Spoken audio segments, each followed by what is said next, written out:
Are we back? Good grief, this microphone's giving me all sorts of issues lately. Welcome into the stream, everyone. I've been waving around like a mad lad for the past couple minutes. Make sure to put some timestamps in, that way you can avoid all my crazy rambling. I've already gone through the Pantheon rewards here for Thrones of Blood, but welcome. Good to see you there, Abolitia, and everyone else. Sad to see that you've got a nasty cold. Hopefully you're getting feeling better quite soon. Everyone else out there, thanks for stopping on by, and thanks for listening to my, I guess, silent rambles. So we are here with the Thrones of Blood DLC, so we're going to be crafting up a brand new blood-sucking vampire. This is Neferata, or as close to Neferata as I can make. They don't have a great big fancy hat for her, and she doesn't have a guillotine just yet, but if we can get kind of a polearm guillotine, you better believe that'll be switched up in and added in quite soon. So thanks all for taking part in the poll to select between Muzan Jackson and Neferata here. Neferata won by a good margin, which I kind of expected she would.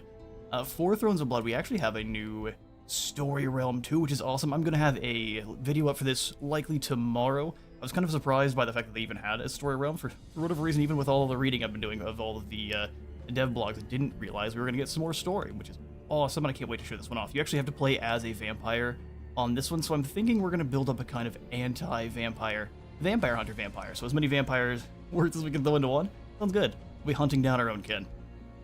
For today's kind of first look stream, we're going to be playing on the premium challenge realm that is going to show off as much of the new content, hopefully, as possible here. Tis Zurovdezkia. We're so deep in Kislev today. So this is a Twilight Realm 2 Skull challenge, which shouldn't be too difficult. A realm of eternal dusk where the remnants of fallen empires fester in bitter rivalry. So this is going to be a sunless islands, consisting of mountains and sunless heartland that get colder towards the edges, so we have lots of sunless snow and ice. Sunless being the new province feature that is similar to kind of Gloom, where it is corrupting the land, but it's more for your undead, so all the vampires need sunless terrain, otherwise they will not actually heal, and they'll deal 20% less damage, so you need to spread your sunless terrain in order to make your vampires actually perform as intended, otherwise they got noodle arms. Absence of sunlight is spread thorny and dark flora dotted with crimson roses, and it has all sorts of cool new both obstacles and things you can actually interact with on the map to damage enemies too, which is awesome. So cities annexing this province lose some stability, units regenerate less health, and only receive half of their health when healed in combat, which is terrifying. Very good for stopping your kind of order factions in their tracks, which are all about healing. Units in cities that have Heartless or are led by an Elder Vampire are immune to these effects, which means if you are marching into these realms with either undead yourself or with the constructs that the Materium factions can create, it's going to be the best way to deal with this kind of terrain. So constructs starting to have a place in the world. So besides Sunless Islands, we've got city-states. This realm features unusually powerful free cities, which have grown into city-states of their own right, with a pride to match. They have more population, Whispering Stone strength is reduced by 50%. We've got Banner Lords here, so Rally Lieges rather, which allows you to recruit units from your vassal cities, occurs more often, and you'll have more points so you can recruit more units. Lastly, this is a land trait, no large bodies of water.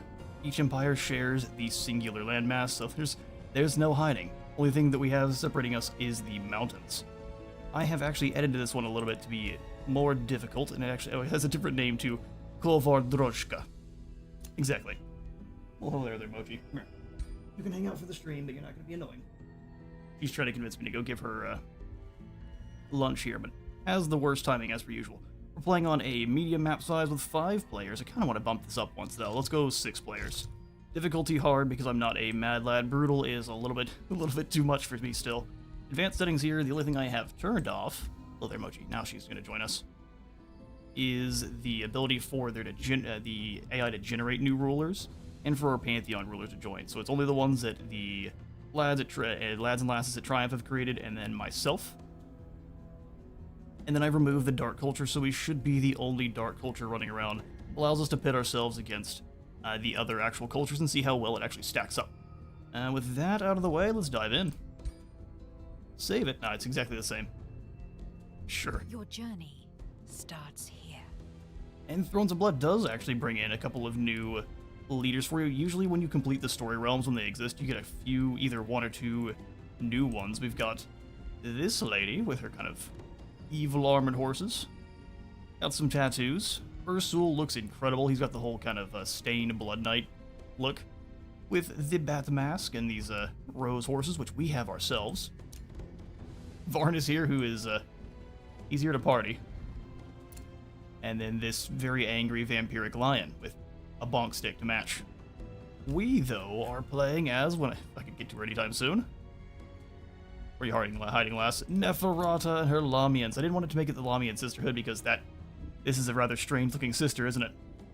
Ooh, Bathory. Yeah, they've got some cool, they've made some cool ones, and I can't wait to see which ones get added after you beat the story realms too, which may not be the case here, but sometimes is. So we're playing as Neferata, and she looks fantastic. All of the different kind of customization options for your vampires are great. Let's jump on in here. I can show you the faction itself. Did I change their biography? No, it's too much work for me. So we're playing as humans, but they've been changed a little bit to be sneaky, so they get more damage on flanking attacks, and they're athletic, which is one of my absolute favorite traits if you don't have a kind of specialized mount, or if your faction doesn't have mounts for kind of your early tier units. I like to give them athletics, they can move around a lot faster. The Blood Crown looks amazing. Oh yeah, no, I agree. It's just like a mockery of the Goateer Crown, but it looks awesome.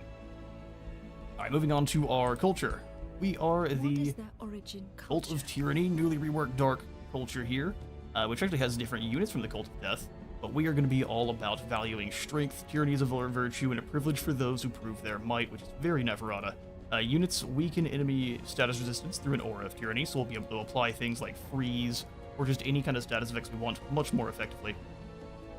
And we can exploit that vulnerability to heal and make them even more vulnerable to it, so it's a bad day to be our enemies.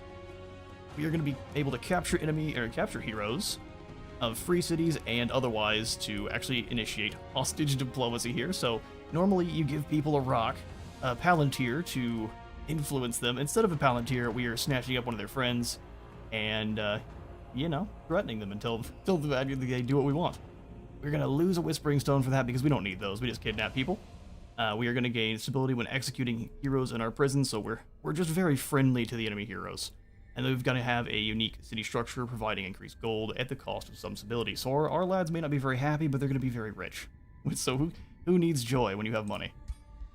What defines their society? For our society, I'm thinking we're going to lean aggressively into the kind of vassal-taking aspect of the tyranny culture, so I'm going to go for, surprisingly, a Chosen Uniters and a Order affinity trait here. So this says we get 30% additional income from vassals. Who cares about the good alignment? We're going to be getting rid of that quite soon. Units recruited through the Rally of Lieges are going to have higher rank, which in this game is really, really good. We'll also gain a extra Whispering Stone to kind of combat the one we lose. We'll get to start the game with additional shield or polearm unit, which we also like. Having extra units to start the game with is always good. The other trait we're going to go with is the Silver Tongue. So we know when to flatter and know when to extort, elevating intrigue itself to a lucrative art. Good old Neferata, very well known as being one of the premier manipulators of the world, maybe behind only like the trickster, or I guess the changeling, not the trickster, the changeling himself, who basically is a demon that can transform to be anyone in the world and can mimic them perfectly. She is pretty much only second to him. So we have got the Silver Tongue to make use of that. So pronouncements cost less, so if we want to tell someone they're our best friend or we despise them, it's going to not cost us as much money.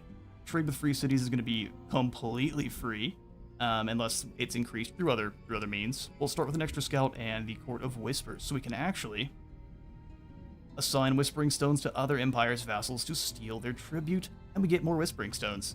So now we don't actually have to steal someone right off the bat. We can just go ahead and pop a Whispering Stone in, and that gets our good old vassal economy a-rolling. That's the whole plan here. We're going to exploit everyone on the map and send them at our enemies in a wave. We are going with the Tome of the Blood Rite because vampires. Brand new tome. It's a tier 1 too, which is incredible. I always love when they bring in new tier 1s. We'll be performing forbidden and dangerous rites on our units to bleed our enemies and strengthen our allies. We've got all sorts of stuff to damage our own units and hurt others. It's a lot of hurting your own units for either buffs, heals, or bonus damage on the enemy. We've also got some enchantments here for bonus damage and healing when we hit people that are bleeding. Having a chance to bleed on our ranged attacks. And then carving runes into ourselves, which seems fantastic. We've got a special improvement that gives us more draft for recruiting units. And when victorious in battle, we actually gain bonus mana. That's awesome and interesting. Lastly, here we are a Elder Vampire Pureblood. This basically just is a different version. They have unique appearance options. These you can turn into. These are all more or less either humanoid or very mutated, like bat looking. As the Elder Vampire hybrids, you can be like a cat vampire. It doesn't look very mutated, but you can make them look like however that cultural unit you want is. So we are playing as a pureblood. Doesn't give you any different bonuses besides that. It's just cosmetic. And here is Neferata. Looks incredible. We'll show off a couple of the cosmetic options because they are great. And they did continue the trend of having an armor color and an accent color, so you can change, say, the gold part to be whatever you want, which is great. And then that silver part here we have, like on the kind of the frills of the dress, and of course here, you can change the color as well, which is awesome. That came in with the last DLC, and I'm glad to see they're continuing it. The only thing I'm going to remove here is this cape. It looks weird. There we go. Yes, like the crown here, for the ones that are from Thrones of Blood, we have, like, this hood, which this itself looks incredible for, like, maybe assassin-style vampire. You get your stained glass bat mask. Your kind of masquerade ball masks. All sorts of cool stuff. This one is not my absolute favorite, but it could be cooler if it was maybe a little bit more trim.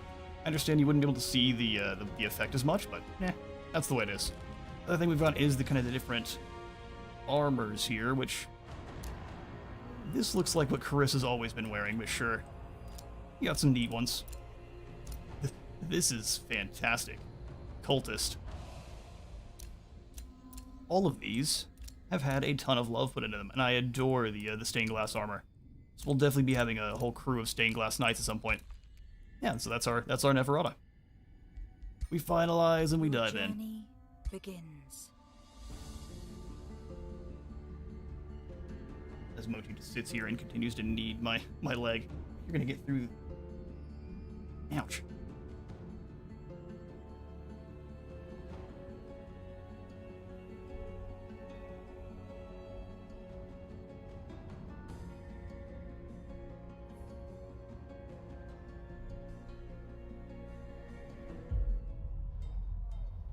And we arrive. We didn't get lucky enough to get... Oh, I guess we're bordering the Sunless Realm. Good. So we'll probably want... Listen, you better stop headbutting the desk. Try to get attention. A new ruler emerges. Age of Wonders 4-time. Indeed, Matthew. Welcome to the stream. So we've already gone over our faction here. Let's jump in. Just updated your factions. Oh, what was the first one you created here? You've already jumped on into Thrones of Blood. Our starting magic being Rite of Bloodletting, so we get to hurt friendly units and damage enemies in a 2-hex radius, which 2 hex is always very, very good. They bleed, they take damage, then we've got the Baneful Curse for Weakened and Misfortune. You will do less damage and punch yourself in the face. Love it. Welcome all to sunny Lamia. And I will warn you all in advance. My UI does this. It's glorious. Only way to I've been trying to work on it actually all morning to see if I could find a way to fix it. To no avail. But if we want to see our abilities, the best way to do so is here on the map. We just come in here and I can show them off, and for whatever reason they don't blink here, which if you all know maybe what's causing it, or you have any ideas, feel free to let me know. But I'm working on it. I just haven't figured it out yet. So we've got our lady herself, Neferata, the Elder Vampire. We have got her with a sword and whip. So every time she hits people, they are going to bleed because it's got like that sweet kind of twirly bloodletting blade thing. We've got this barbed whip too. Excellent. And that also is going to, I think... I don't know, apparently that one doesn't cause you to bleed, but the sword does. For your vampires, they actually have their own skills, like all of your rulers, so you can go for a draining bite to steal some health. You've got a siphon blood, which does the same. You steal some from enemies. I think this is only if you're playing as a mage. So you basically start, if you're a warrior of any kind, you grab the draining bite. If you're a mage, I believe you start with siphon blood. There's all sorts of cool stuff. Siphon blood gets more range. Drain Familiar now has a chance to give you some strength and steal some health from one of your units, heal yourself, and get tougher. So now your target could also get stronger as well. And then you can also give them regeneration to kind of offset the damage you're dealing to them. Gritting Bite is going to act like a charge, so it gets rid of all their defense mode. That's incredible. Has a chance to stun enemies, has a chance to mind control them so they switch to your team, or has a chance of being dominated, which switches to your team until end of combat, and you can actually steal them permanently. Let's see what else they've got here. We've got Deep Hunger. We can reduce the cooldown of blood drains. Is that just... well, just in general, by 1 turn, fair enough. Ignores defensive resistance from units suffering from bleeding or parasite, which ignoring defensive resistance is such a strong ability, it's not even funny. We've got Mist Away. Whenever we're reduced to 0, we get to displace and heal. Once per battle, if you've managed to take the vampire down enough, it's just gonna yeet itself out of there and not care. And then last, we've got Vampiric Flight, so when not mounted, gains flying, fast movement, and then 20% evasion against ranged magic attacks, because it can turn into a bat. How cool. We'll get to show off the signature skills as we go on. For our dark units, I know we've gone over some of the different here, but the Tyrant Guard is slightly new. Where it now, best way to do this is here, isn't it?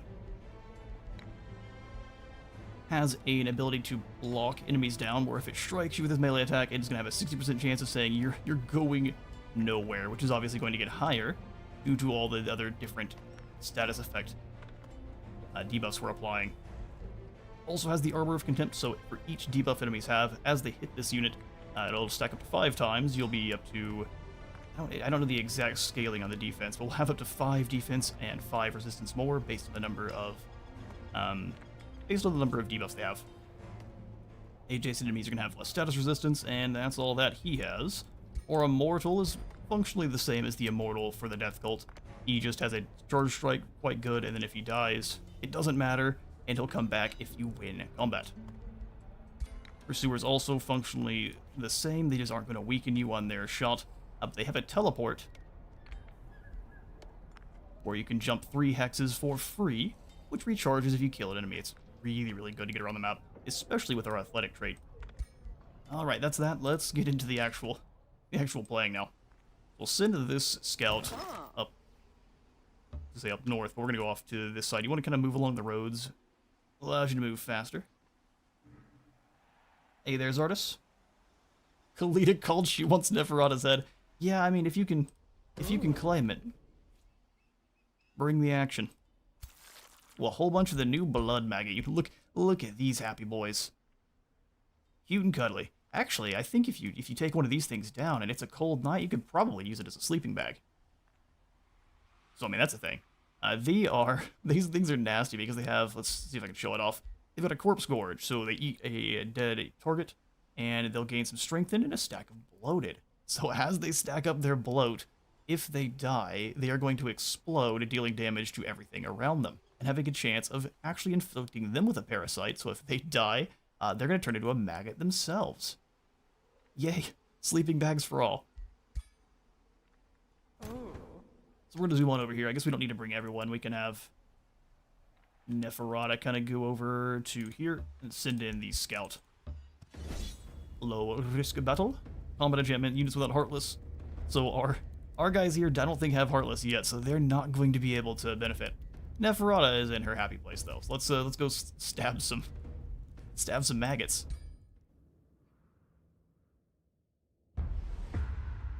Well, on our first look at the Sunless Terrain in Combat 2, we've got some Banshee Pods which explode and do that kind of Banshee Whale effect. And these Blood Roses will make you bleed and will spread every couple turns.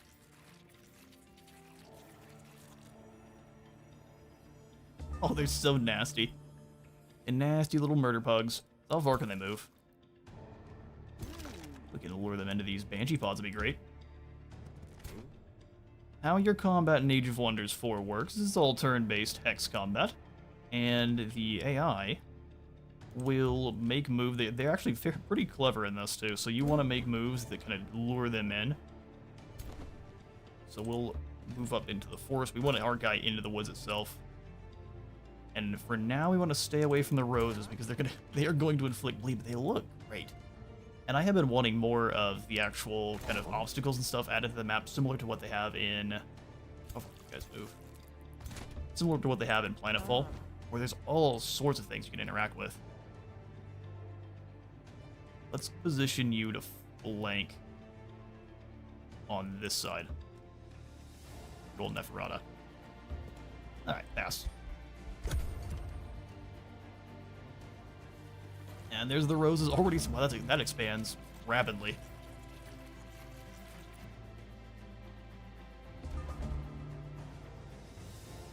Unblockable 5 damage. Wonder if you can reduce it. It doesn't say it's not reducible.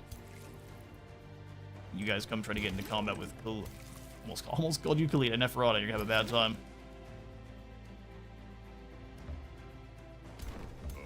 Let's do something like this. So step back. We want to bring them in. These two units can both reach, so they should attack, and then we can just knock them out with a couple of well-placed shots. Bring our archer to here. That way they can flank in and not get obstructed by the trees there.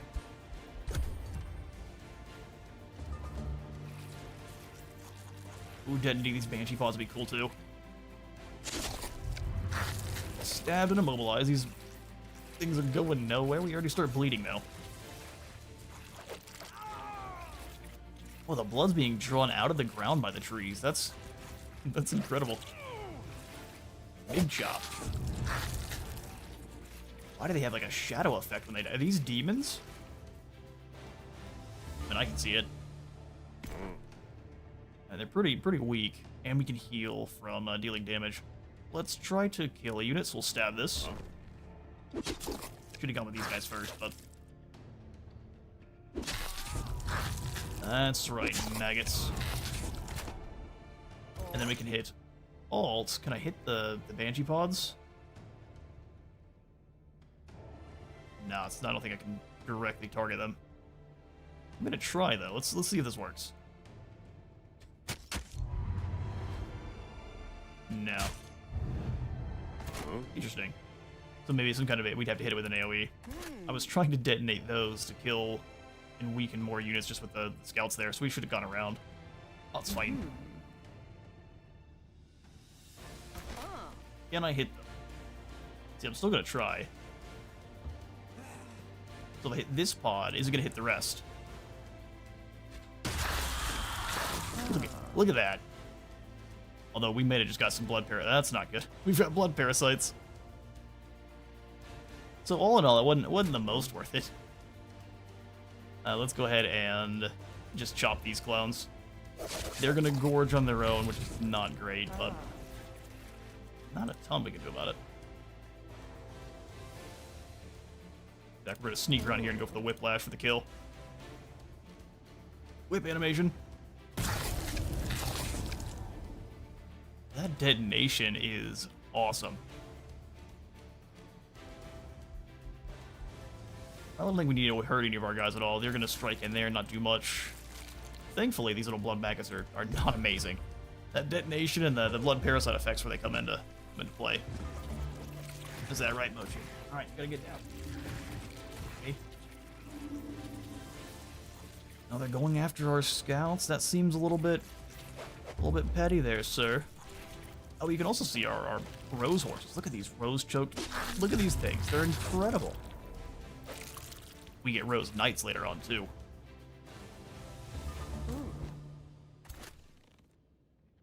Yeah, our good old teleport, so we can just move to wherever we want. Get a nice flank. Yeah, we're over here now.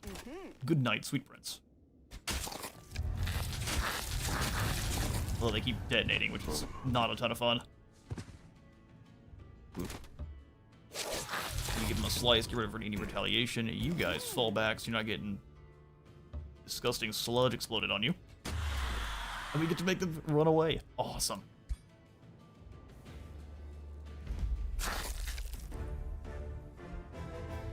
That works for me. We'll keep a draft, which means we can likely recruit another unit already. So we've got our collector already as our kind of unique city structure. It is going to give us more gold than normal by I think a whole 10, but it costs us some stability, which we can actually counteract with one of our 2 Whispering Stones. I actually think that the -1 isn't working as intended. It's -1 and then +2 only is it was only 1. So unless I'm missing something, we shouldn't have this many stones. I'm not going to complain though. Always start with the library first, no matter what. And we can get an outrider in one turn. I don't want to do that. What does our lineup consist of? We could use more immortals. We'll grab at least 2 or 3 immortals, and then we can start grabbing some ranged units. They're expendable, but also the ability to come back when you win a fight is too good not to make use of.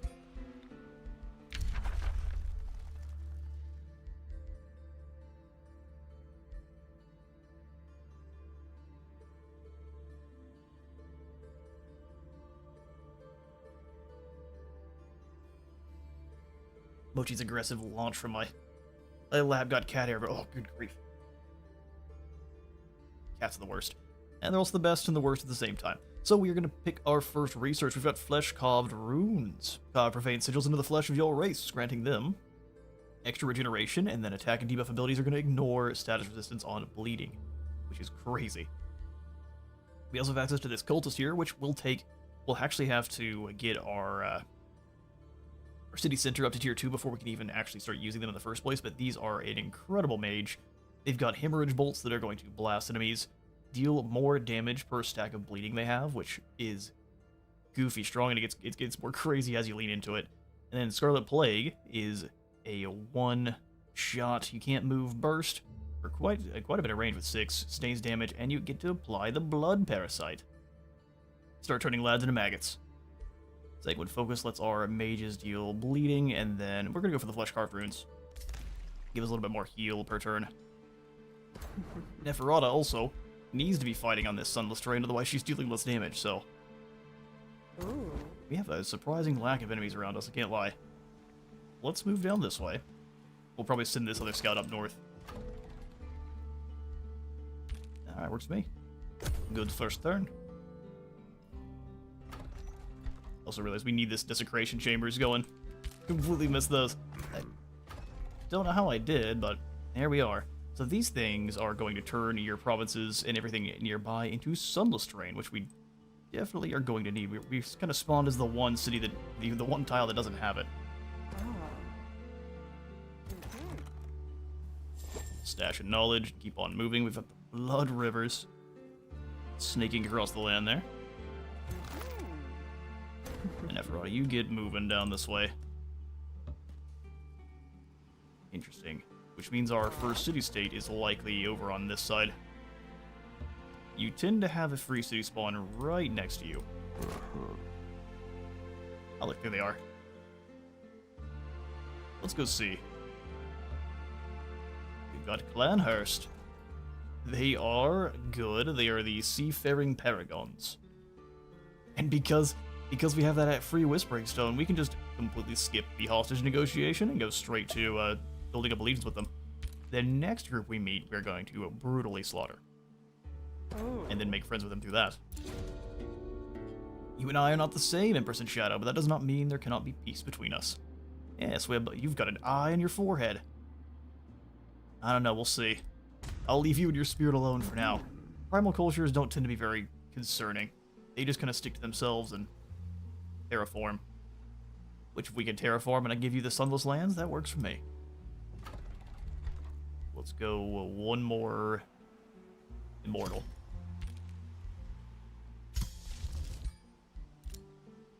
Most excellent. One turn before, or no, 2 turns before we get another population. Well, I'm gonna go ahead and spin the... Yeah, that's 30 Imperium, isn't it? We're doing it. Spin the Imperium now. For your library, you always need a forester first, so let's see here. Didn't get lucky enough to get any sheep nearby, so we're gonna go ahead and make do with this mine first. Get a forester going there. She'll boost our library and also boost our storehouse. So we'll go library, desecration chambers, storehouse. The new terrain seems cool. Oh, I agree. It looks great, both on campaign map and in the tactical battles. So I'm here for it. More terrain types, please. Yeah, with this lad, we'll go ahead and keep him moving back towards our main force. We didn't have a lot of enemies spawn nearby. Kind of concerning. Oh, the Horde of the Fallen. Ancient Draconic Frenzy, a city with 3 provinces adjacent to this landmark, gains Tier 4 and 5 dragons. Ah. Probably not a bad idea to get an outpost near. Ooh, what's this? Golden Wonder. So either an outpost up on the top nearby or down here, we'll see. Depending on how things look. We'll continue traveling here. We've got some sheep. So maybe putting in the city in one of these X's down here is going to be the call.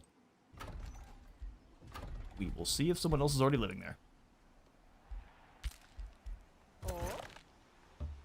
The north view. Ah, here's one of the new wonders as well. New Thrones of Blood themed Vampiric Manor.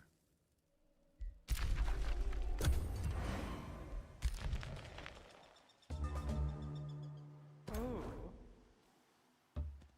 Well, I don't like that there's still nothing showing up, so not a lot of ways to fight and make just some experience. Go ahead and send you out. There we go. Ooh. Go butcher these 2 clowns. Oh, and actually we have some of the new blood glass magic material as well. An alluring flower trapping its victims in a thorny prison.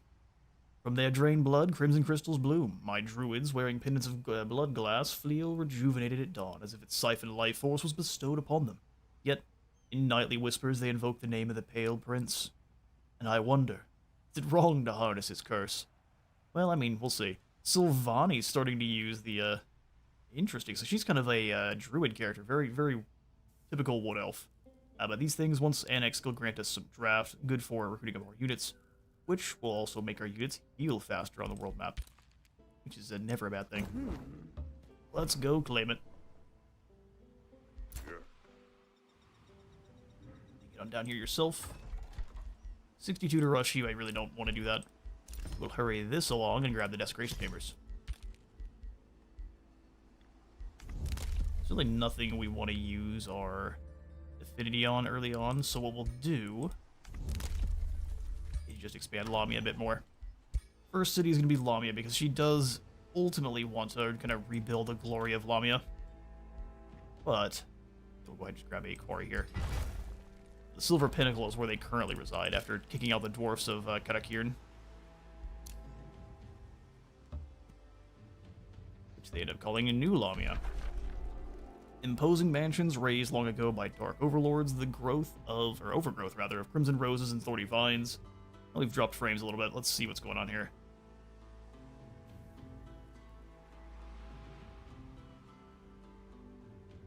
It should be coming back for like, there's nothing going on my network right now, which is concerning why we're dropping this. Either way, we'll continue along. Imposing mansions raised long ago by dark overlords, the overgrowth of crimson roses and thorny vines suggests abandonment and disrepair. Yet at night, flickering lights appear behind red stained glass windows, suggesting that not all life, or indeed unlife, exists. And the city is going to ignore Sunless Domain, so if you're not a vampire, claiming one of these pretty quickly is going to be good to keep you safe from the roving nonsense that they're going to be spreading. Also get access to the Rose Knight. I'm very excited to get in and see what this thing does. 2 hex radius, sustain damage, and get extra damage per stack of bleeding. And then you get to raise a skeleton. Oh, they're monsters. We need one immediately. Oh, and we also have the Shrieking Shrine, the other brand new wonder type. Within dark and forgotten halls that pierce realm's surface, ominous gates lead to shadowed shrines. Here, unspeakable horrors fester and develop at the hands of mad cultists and the Forsaken. Even more unsettling than the metallic stench of blood that rises from these profane pits are the maddening screams and screeches that echo from the darkness within. That gives us Irium, mana knowledge, council's a research post, extra mana per research post. Gives us the bat, echoing shriek. Oh, so it's very similar to the Banshee, but it's directed. You can use it multiple times.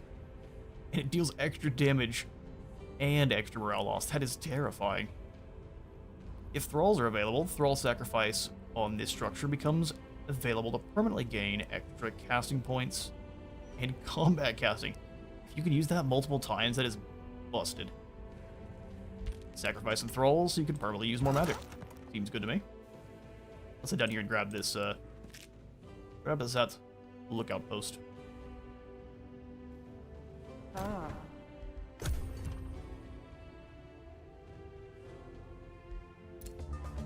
We shouldn't already have things in the Rally of Legions. There's no way. New Empire development skill available. And knowledge extraction is very good, gaining knowledge per hero defeated in combat. But there's nothing to activate that on right now, so we will not worry about it. And we've got some vampire spiders. Looks like it's gonna be a... They've got doom bats. It's a proper swarm unit. Look at this. Well done. So it's low maintenance. Tiny, harder to hit with the range and magic attacks. Alright, fair enough. Auto combat's not going our way. But yes, it is. That's not much damage. We'll accept it. Poison darts and some food. Ah. This one, though, I think we need to build up a little bit before fighting. Blood cultist and a scald. So what we'll do instead is we'll have her put down an outpost. And we'll continue to clear the area out and get some levels up. That's gonna be too much for us right now. Now, speaking of, Neferata levels up. We can go ahead and give her the Stunning Drain, Staggering Bite.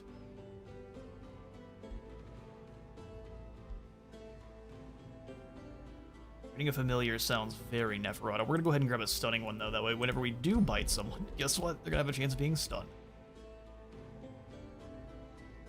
Blast some poison has a chance of poisoning them. That doesn't seem like a bad thing, and that's more debuffs for us to use. Sweet. I'll get down here and help. May just have to use you to replace those we lose. Scouts onward. That's an item. Ooh, and we've met Petal Grove, which they wish for death. Sad day for you. These are also seafaring. There's lots of seafaring paragons out here. That's for sure. I'll go grab this chest of goodies. It's definitely not a mimic. Not gonna worry about them talking smack. We'll just head on down here and try to kill these wyverns.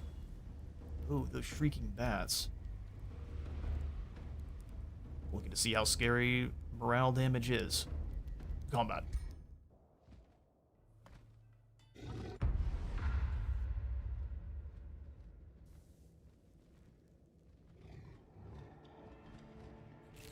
Oh, they're kind of like Vargeists. Love it. Vargeists are an incredible unit. Alright, not having any shields is gonna be unfortunate though. These bats are gonna hit pretty hard. Let's bring our own archer around. Or can you scuttle up? So let's put you in this bit of shrubs. Some of the bats are inclined to come up and try to attack you.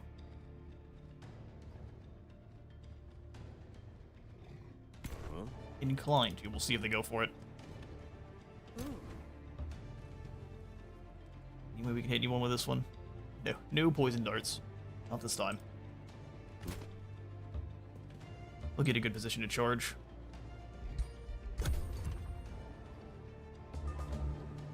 Let's see. Alright, kind of expected that. Oh, it did bounce. That is the echoed effect. That's a morale drop quick. Thankfully, though, we do get to heal as we stab fools. The scuttle of the spider. Alright, well, Baneful Curse, and then we've got Rite of Bloodletting. I don't think we really want to use that one. Weaken of Misfortune sounds good to apply to these bats. Let's do that. Heal only, is it 5 per swing? So that's very worth it. And you come over here and weaken these spiders. For smack. Oh, really? So all the kind of spidery or bug units just turn into smoke when they die. Oh, we're gonna go over here now. Goodbye. Get that 25% bonus damage for flanking. That bonus damage. Ooh. Use the poison blast dodge, outright kill, which is likely gonna be the play here.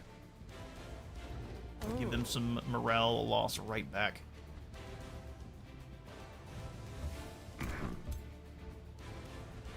So we heal. Where's my healing? Only on the second swing and the third swing. Oh.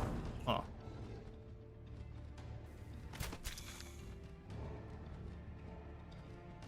That's not gonna be much damage. Poison Blast, that neither. Yeah, let's go for the Whiplash. Weaken these, bats a bit. Yeah. Neferata's known also for being, like, the fastest vampire overall. Not the strongest magically or physically, but the fastest. Yeah, those are gonna hurt. Oof. Oh, we need to get some of these bats on our team. These things are crazy.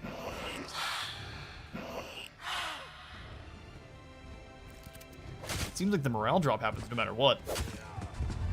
But it has a chance of happening where with the actual healings having issues keeping up. Alright.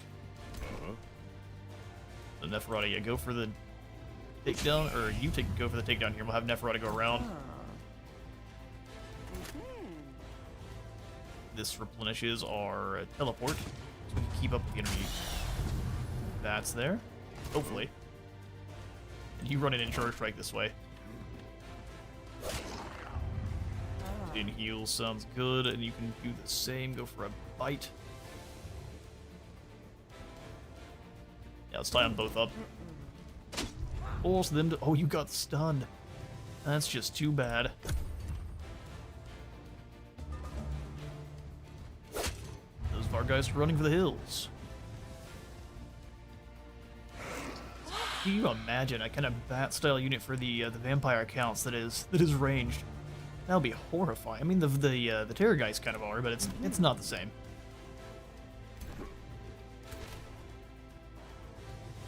I don't know if you can hit from there.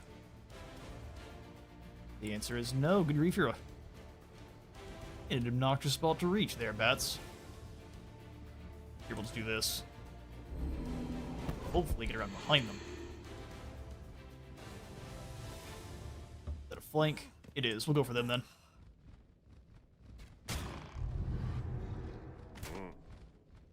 Ooh.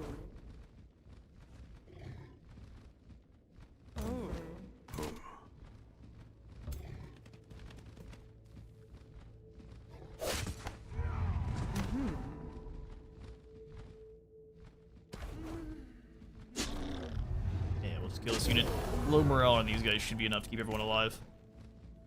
We're just gonna get you well away from the bats so they can't blast any more echoing sonic booms at you.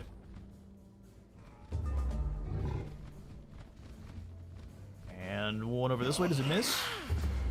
It does not.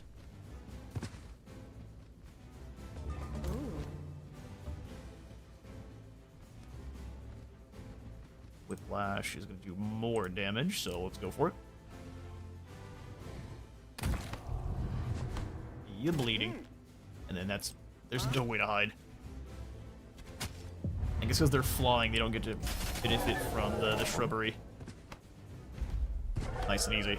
Yeah, we almost lost a unit, but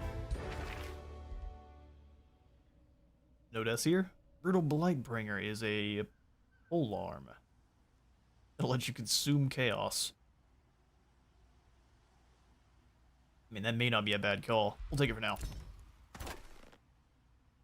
Not very thematic for what is this? A lost soul. Ghostly presences bound to this world, yet their unfinished business is, or rather until their unfinished business is to put to rest. Moving a hero ruler onto it will trigger a lost soul quest. I don't mind if we do.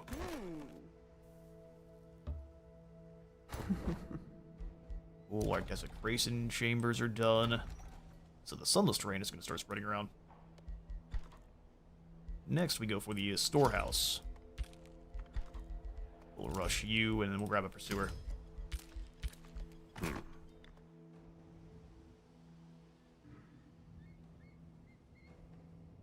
Alright, yeah, sit in the boys. Neferata requires help. And as she levels up, we can go for a Deep Hunger, reducing the blood drain's cooldown, allowing it to ignore defense. Let's go for Stealing. And Neferata was very domineering. Very good at luring people into their own demise.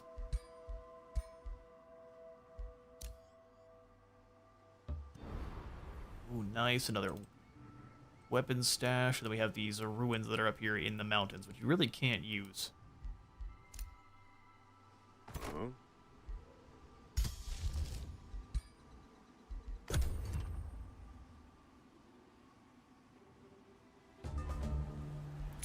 Flesh-carved rooms carve profane sigils into the flesh of your race, granting them healing and status resist ignore. Next up, we have Rite of Life Leeching.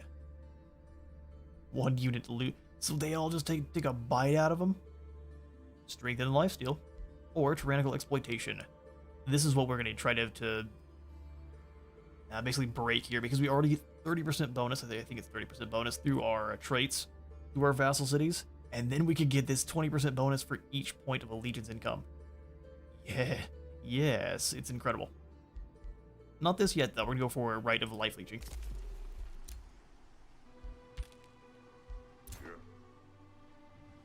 Alright, bring the action, sir. See if we can take this blood glass. I don't know. Skulls aren't that scary, but just 18 flat damage can be a problem in and of itself. These are the guys I'm concerned with. These blood cultists. Look how cool they look. These are these elves. Spooky dark elves. In the blood magic. Which allows you to do all sorts of cool stuff. I'm going to continue to bring up Warhammer because I can't help it. But it allows you to do all sorts of cool stuff with like the different blood cults for the different factions that may not have anything to do with vampires. Like all the different, I'm trying to think of Crone Hellebron and the different kind of blood cauldron and the blood hags. The Bone Wyvern sounds awesome. Well, we know about Petal Grove. Let's go ahead and ignore them and move to the north now.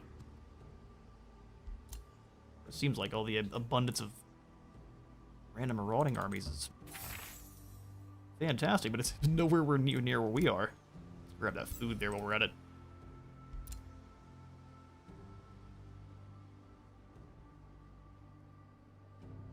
Okay, so nothing. We can head over to this watchtower and actually get a better picture of what's going on over here. I think we just get positioned to fight this army here. Everyone, come on together. Love a 6v6 fight. We should be able to win and even fight there with that. Especially with Neferata. How much do we need to get those flesh-carved runes? 150. Working on it. Lanhurst, can we cooperate with them yet? No, and I'm definitely not boosting allegiance. It's a waste of our Imperium. You're expanding in a way that I don't like. We'll deal with that in due time. Ooh, monumental donations. Elder Marelva announces herself with a nervous cough. Respected neighbor, a moment of your time. My rival in the council has challenged my rule with the construction of some lofty monument. I imagine you rival cultures with the third eye open don't care about that so much. We need to build a monument. I can fund this proc. Ew. I don't care if it displeases for 18 turns. Gross. Well, I guess we're gonna give you some gold. Neferata, spreading the wealth to pretend like we're friends. Instead of Clanhurst, I read Canehurst. I mean, fair enough. Bloodborne feelings intensify.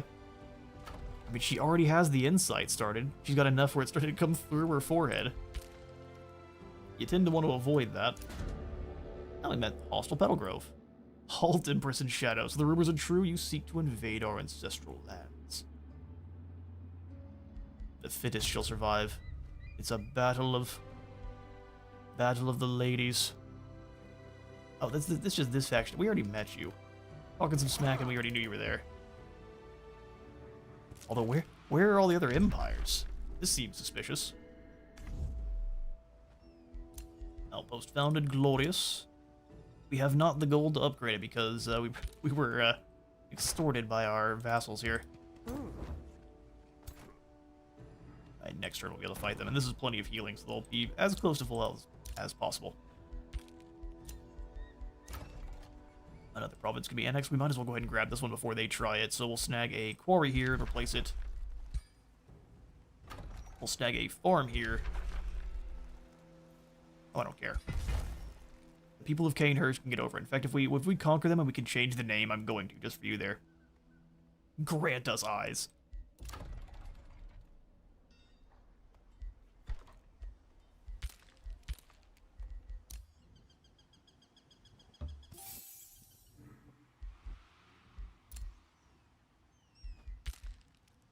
Ooh.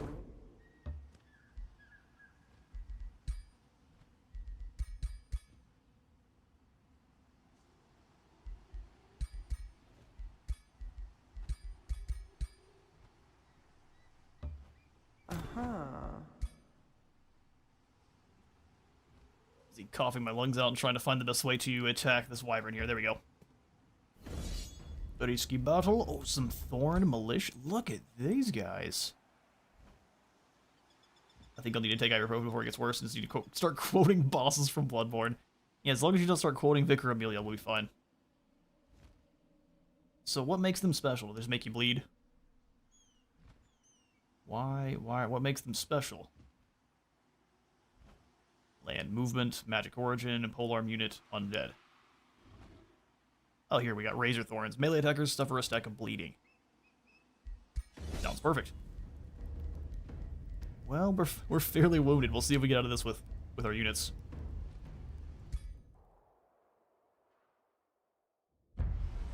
A hunter is a hunter, even in a dream.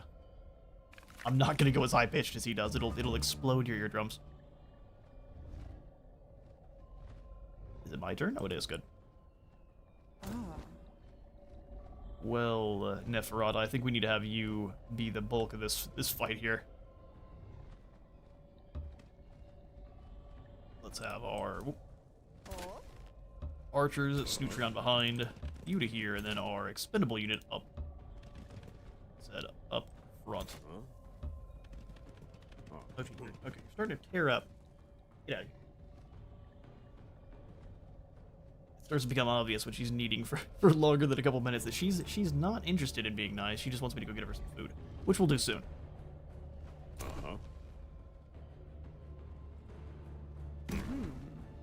Hit you one from here. Oop. In turn, let them come to us. We'll be a bit defensive. You know, I love the rose-choked skeletons. That's incredible. I was under the impression it was just the knight himself. Alright, so if we can run in and go for a bite. Here. Excuse me.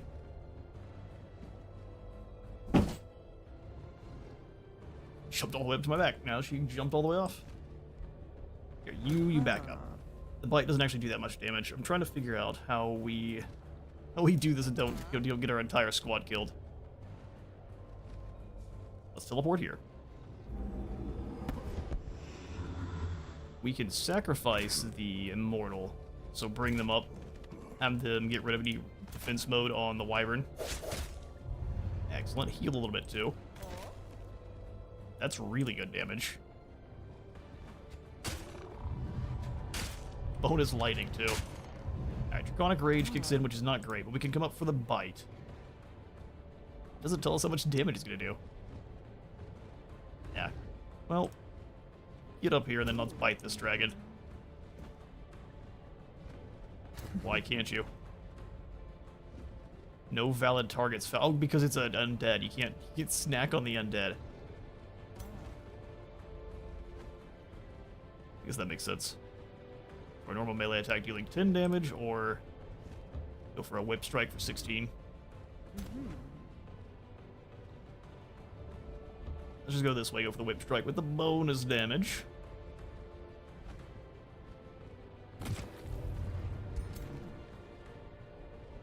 Almost. Oh, they're immobilized. You can't go anywhere now. I'm gonna drop down one of these. Weaken and misfortune, and we should be able to weather whatever they throw back. Okay, that was painful. Ooh. And good news is he is expendable, but that's pushing it a little bit. Ouch.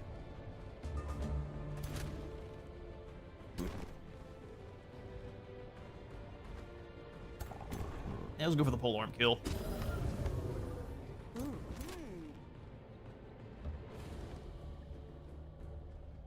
These things are the problem. We can kill one of the bats. Ah. Nope is the answer. We can bite the... So why can we bite these guys but not the other? Don't know. Well, get over here magically charged, and... Oh, no, you can't. I was lied to.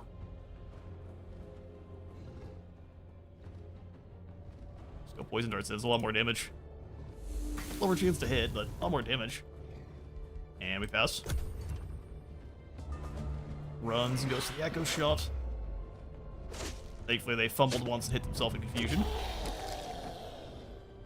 Death. We can at least bite the bats. And they're my bats now, which allows us to win the battle.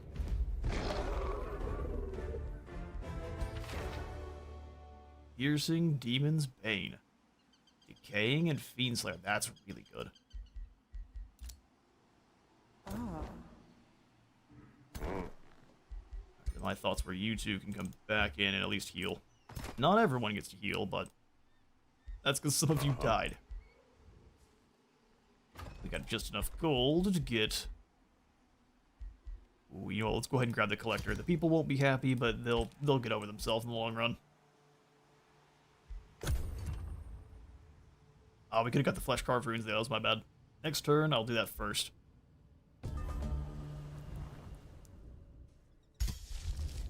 Flesh carved runes are a go. We've also finished up the Rite of Life leeching, so we get new research.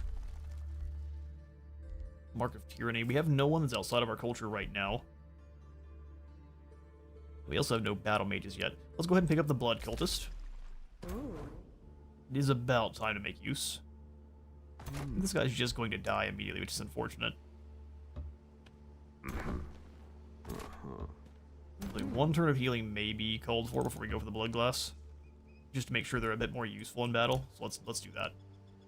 We will make them the ones we leave behind, though. So as far as we can move, there we go. Found a city of Lamians. Mind if I do? Rush that along for 20, then we can't build... Well, actually, we could build more pursuers, which would definitely help us out in the long run here. This city-state is definitely going to be sending a squad to come fight us before too long. It's been a couple turns since they've declared war. And they'll basically just send them in waves, but they always will let you know beforehand, because they are gentlemen.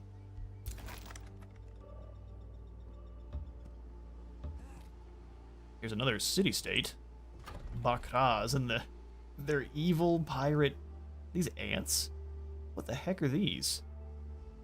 Yeah, they're bugs. Reavers, they're chosen destroyers? Alright, so that's... For some reason they haven't declared war on us, but they are evil. Pure evil.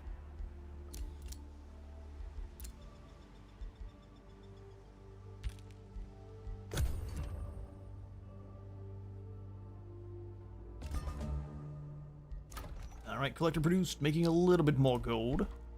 Go ahead and pop in the workshop next. Soon we shall have the Dread Spire.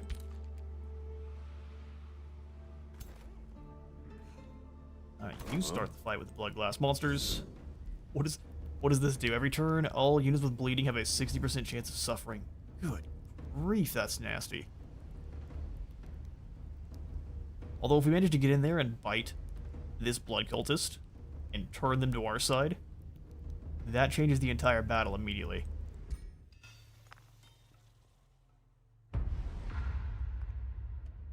Oh, look at the Blood Glass. Fractalin roses. The black roses have more, too.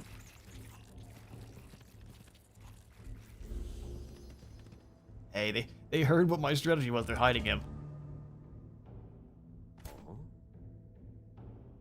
Yeah, we should stay away from that Scald. And position Neferata to go take out their mage. Keep up if you can.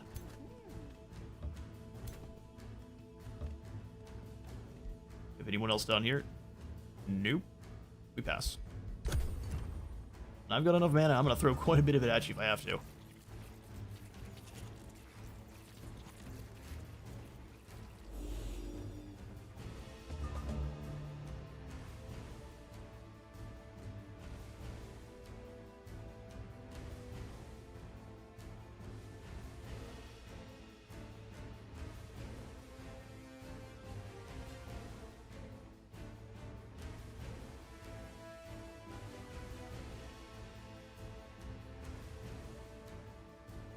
So we had a message from the Lady Wizard is on a business trip. She's flown on into Las Vegas, so I was just making sure she made it all right to her destination.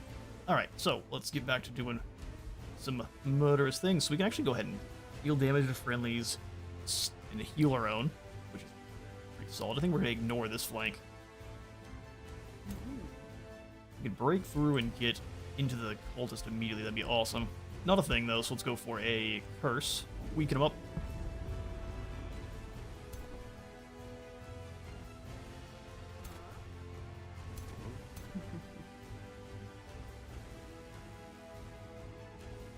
We can get in behind here, go for that whiplash.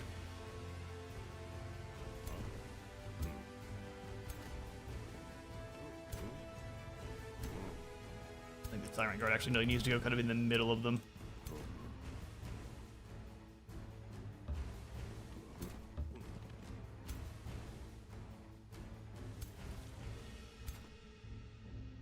Bats are going to be able to ignore our circle of influence, which is unfortunate, but if we can get a bit closer with the teleport, we can kind of focus down one of these bats to more easily get into the Blood Mage, that'll be great. 13 damage. Okay, so we definitely need to go for that one then.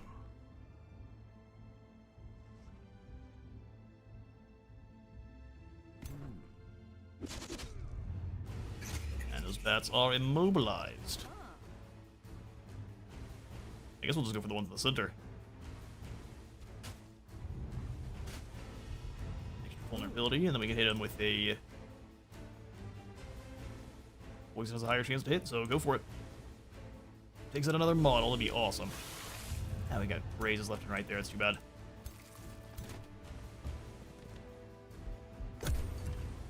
Alright, is it going to be an all-in focus on killing our archers? Skull damage there. Oh no. Oh no. I forget they can make it go insane.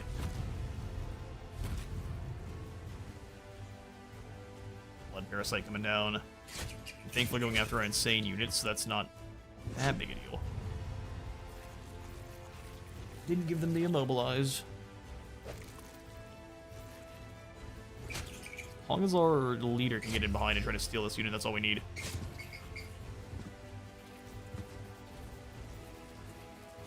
The insanity is going to stink. As long as they turn, if they are going to hit these. Okay, good. That's pretty much perfect.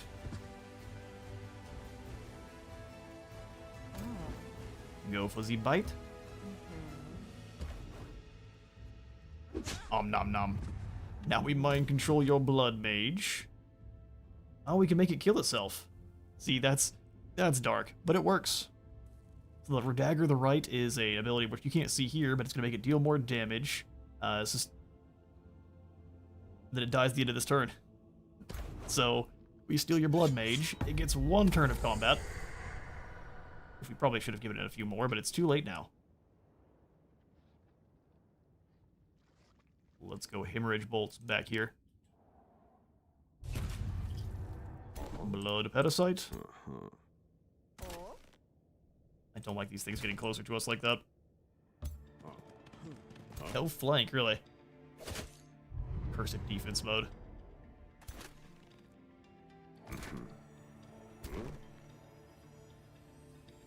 Actually not sure who they need to go for. Your charge gets blocked. And just go for the swing here, and that will kill a unit. Morale drops are always very useful.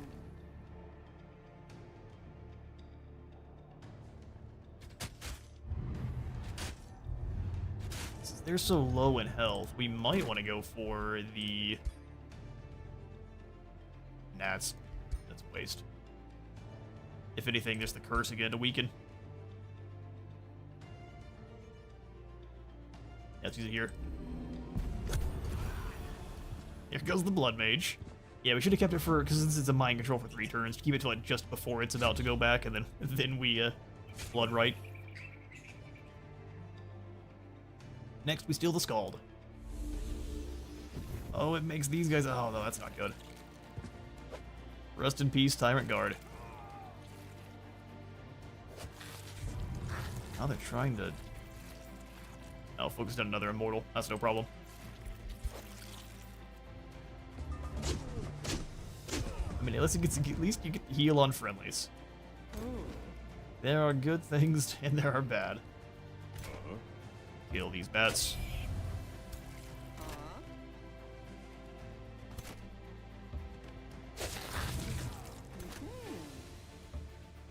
It's because the bushes will go for the triple shot then.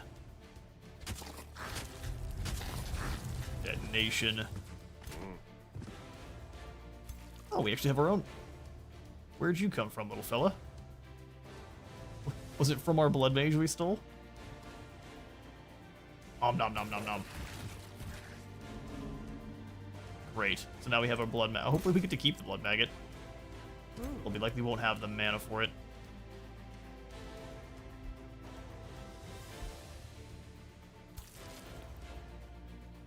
Hey there, King of the Kaiju.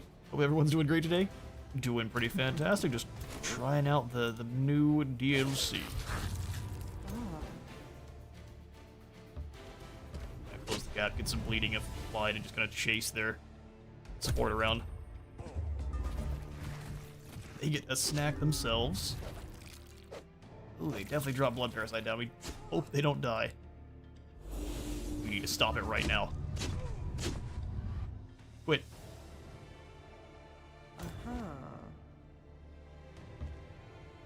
At least big damage on the flank.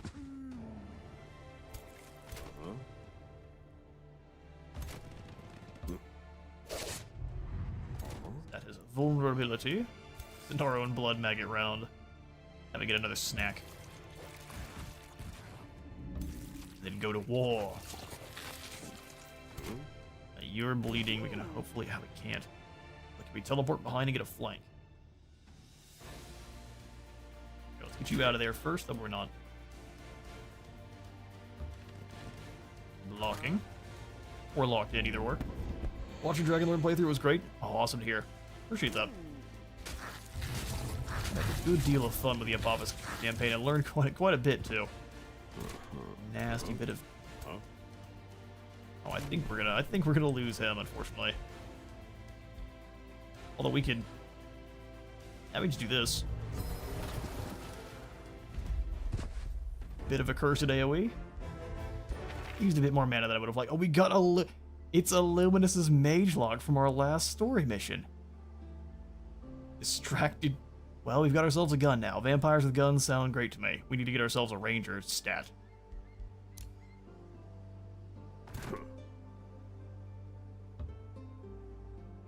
You did good, sir. You did good. We are going to. I don't think we can take the Haunted Halls. We'll be back to that eventually. Let's go ahead and cut across here. We gotta start making our way over to fighting Petal Grove. Blood Glass acquired. So now we've got infusions that are going to be related to blood magic, summoning the undead, the torment effect. So whenever you use an ability, you take damage and lose morale. Okay then, and then the blood parasite. Did I say that counters Grace? Holy. Grace finally has a counter. Being pure evil. Got another Shrieking Stone here. Keep on moving. I mean, I'm glad we've not met any other empires, but that makes me think they're all underground. And that might end up being a bad time for us. Now, Bakraz up here, I think we could just give the Whispering Stone that is currently in Lamia. So we take this one away. They're going to get grumpy with me pretty quickly, but we don't care. Let's go ahead and say, hey, Bakraz, you're my best friend now. You have no choice.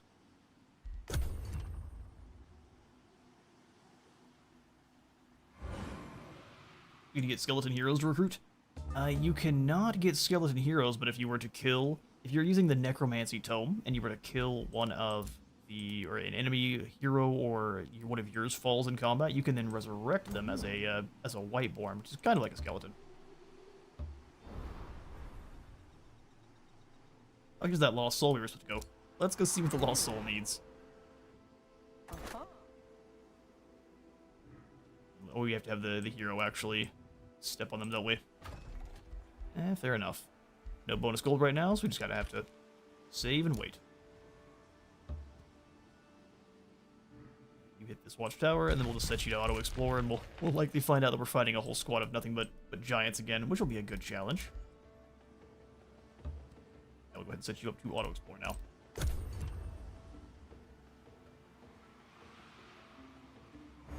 And when you're playing as the vampire ruler as well, all of your heroes are going to be automatically converted into vampires. Ross, purpose of your scout reports to you that she spotted a strange band of seafaring paragons in the wilderness. These traders proclaim they will travel into your realm, but how will you welcome them? Ignore them. Now let's go ahead and seek them out. Put them in the ground. So where have they popped up at? All the way up here. And is quite a ways away from us. Salutations. We've already met Bakraz, and we've got a Whispering Stone in there now. Flesh-carved runes are ready to go, so we'll give our Lamians a bit of a makeover. With a blade. See if we can see it better. We probably can see it better in combat, but let's pull up one of their... Yeah, there you go.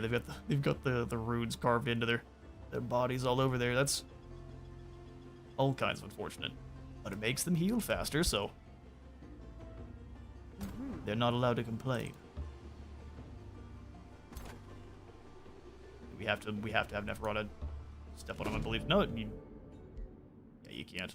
Only to greater wills. Fair enough. Her will is not yet great enough. Hit our first hero. We've got Kaya Thunderborn, who is a ranger, and because it's Neferata, we are only bringing in ladies. Also, the vampire hero does not get transformation after you recruit them. Oh, really? So when you're a vampire, yeah, no vampires get no kind of transformations, just the enchantments. That would make sense. He's an elementalist. And we don't have money either way, so we won't worry about that. 3 cities with a Whispering Stone give us vision, granting us free knowledge sounds. Great. Shard Spar founded. No, that's not the right name. This is the Silver Pinnacle. Makes sense. Just curious if there was an option for playing a Vampire Lord in this game. Yeah, no, it'd be cool. You can, as the Necromancer, you can do something very similar by turning them into Whiteborn, but no full skeletons. Not yet. Alright, there's our Blood Cultist.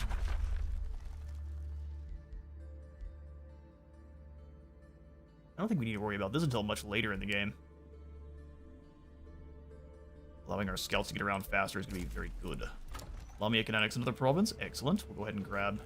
I'm quite sad there's no good resources around there. They're a little ways further away than I would like. We need to start expanding to the north. With a farm.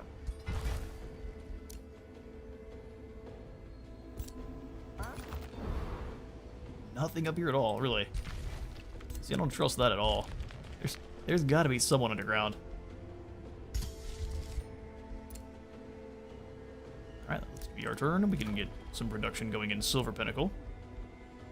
I think if anything, just another library. All of this is already Sunless Lands. We don't have to worry about converting it just yet. Let's get a library going. That does mean heroes recruited later in the game will get fewer number of bonuses than the early ones.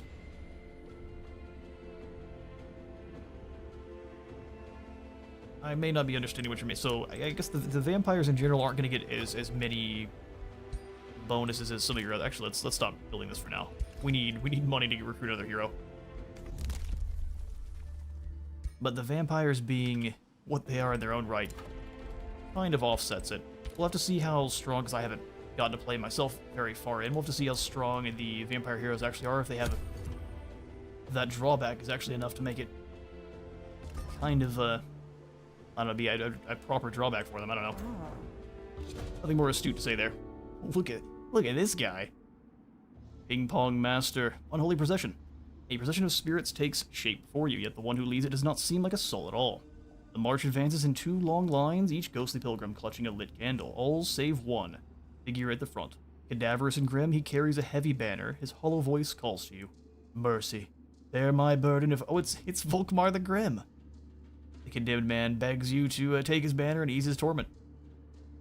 I don't trust this at all, but sure. We get free experience. Or I guess experience for some work. The condemned bearer hands to you the heavy banner.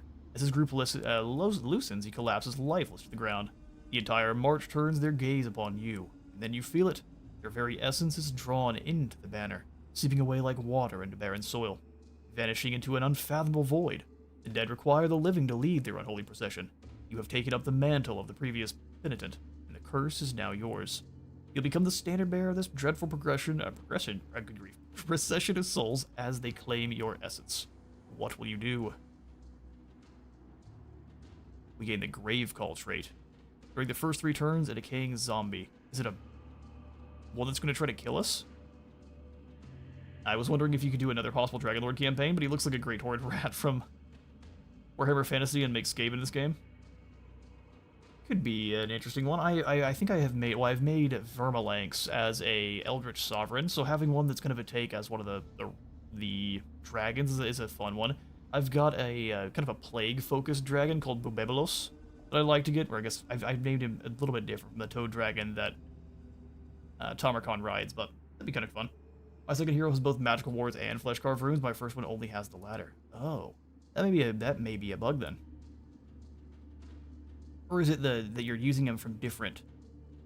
If they're coming in from different factions, that is going to cause problems too, or different races, that is. Okay, so we got the Grave Call trait. We can banish them. I would like to banish them.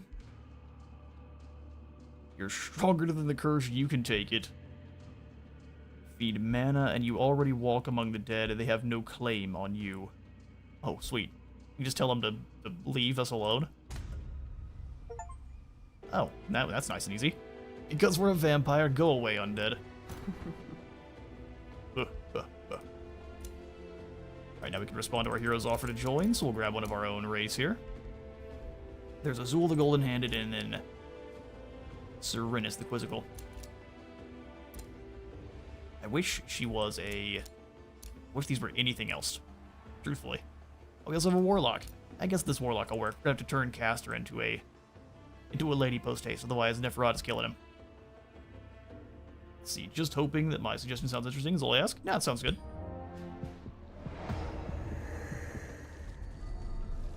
Welcome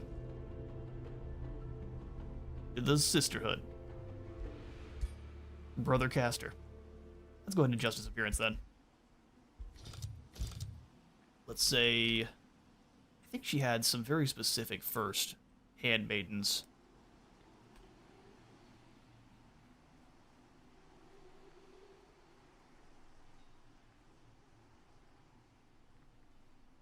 And we've got a lot of named handmaidens.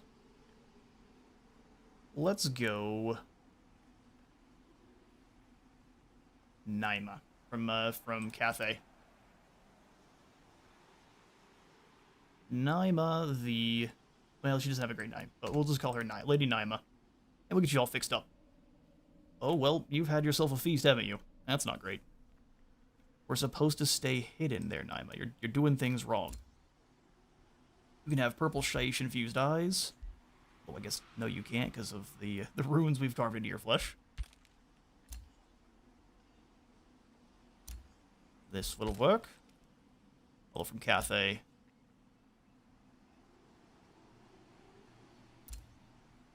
Something like that sounds better for Cathay. Oh, you're a hybrid vampire. That's cool. So we don't have the same kind of starting our own kind of bloodline here. That's interesting.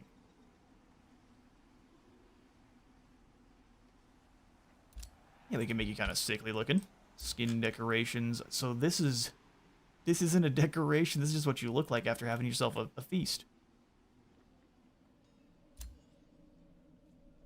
Yeah, you really can't see any of that, so we won't worry about the skin decorations.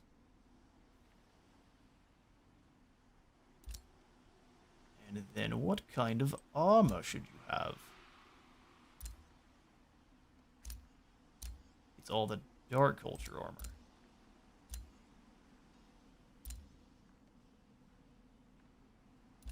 Let's go like something like this. Do you need a helmet? I don't think so. None of these seem to match. You could be a vampire hunter. Looks good for a character we're not making here. It's too bad we don't get access to some of the vampire hoods. Those are great. And then this cape is a bit too ostentatious. Let's find something that matches you a bit better. No, not that. Hey, you get a hand for people. Lend the right hand of Neferata. And then your armor shall be a lustrous, a little bit less lustrous gold. Good hunter. A hunter is a hunter even in a dream. Alright, that'll work.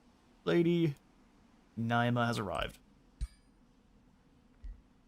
And we have no weapons for you, sadly, so hopefully we get a ranger the next time. We give you a bone wyvern so you can fly around and be all spooky. No other items besides. And we've not gotten super lucky. Governor for the Silver Pinnacle, we've got Naima the Trollkin Governor, so I mean we can have ogres added to our sisterhood. Weirdly enough. Alright, we'll go ahead and pop in the storehouse here now.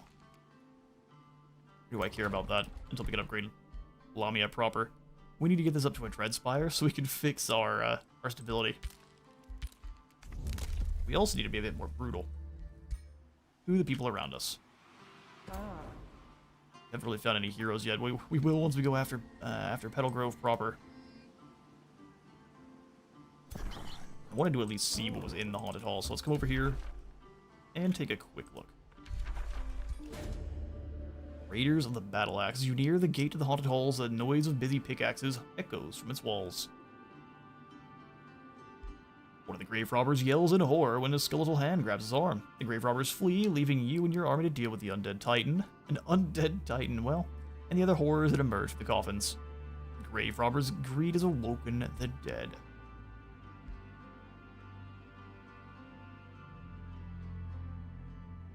We would need some mana, that's not gonna happen anytime soon. We'll attack them and we'll see what they have. So it's an undead titan and a bunch of we would get obliterated. Nope. Absolutely not. More level ups it is. Get the squad of zealot rats. Sorry, gift of the old blood? Base attacks have 60% chance of giving us blood parasites. And they're mana addicted.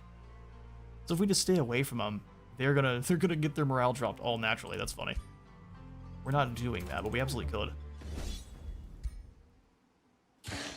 Auto-resolve backhands them through the wall. It's lovely to see.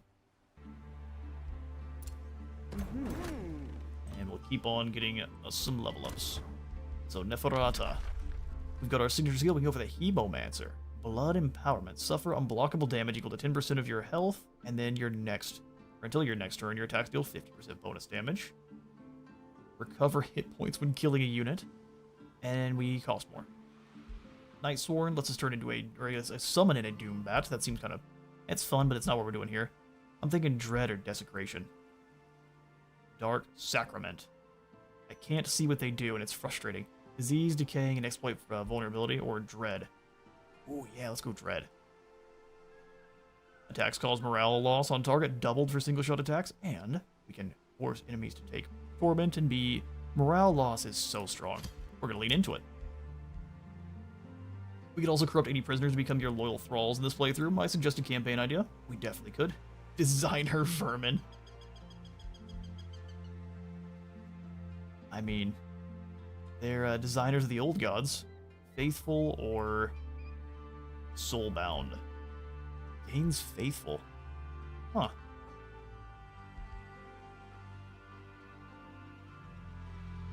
I I like remorse. So we're also going to eventually get into having undead. That's not necessarily the main focus for Neferata here. Ignoring resistance sounds hilarious. Yeah, let's do that. You shall take full damage no matter what. Right, you and a pursuer can't take on anything over here, but if we can just build up some forces for you, that'd be good. Yeah, the zealots just be a little bit too much, since they are fiends. Let's go after this lost soul. Okay, so we can also take a look and see what these turned vampires actually have. It's the same kind of vampire skills. Reaching drain, profane strength, deep bond. Yeah, same kind of stuff.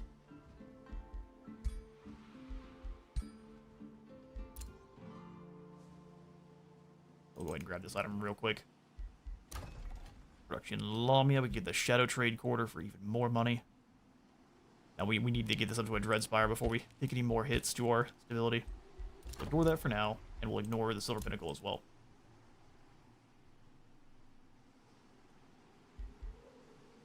And we'll pass. The House of Omens. And another free city. Ah, we've discovered... I don't know who this is. That could be Sutyod.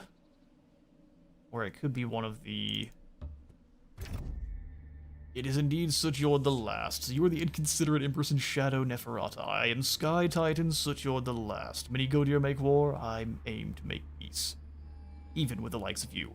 He's the final surviving Sky Titan. I've given him a faction. He's got some mountain orcs, and I think he should be all about just building things. What do you got going on here, sir? Yeah, they're barbarians, fable hunters, and great builders. Gonna be a nasty foe for sure. We'll go ahead and send him a welcome gift. Get the silver tongue a working. Fair lady's lament. Anaima hears a heartbroken cry, a scream of pain that has no wound, and a ghost wearing an eternal grimace of agony. Gesticulating between sobs, she says, "What kind of world is this where there is no justice? What kind of pain is this that not even death can silence it? My children, my poor children." Her grief bursts into fury. "You will not escape me." Alright then. We need to go kill Krastin Silenus. We will claim the soul for you. Oh, he's a vampire. He's dressed very nicely. Purple people eater with a lightning blast. Well, we don't have the army to deal with him right yet, so we'll turn around. Nah, they'd get back in. We need more troops. But we can't afford them yet. Oh, which means, Sutyod, sir. Well, you may not like us very much. I have items to give you. In the form of a shield. Because I need money. So now we can upgrade Lamia to the Dreadspire. And see how much more gold we can punch out of the nearby goons around us. Oh.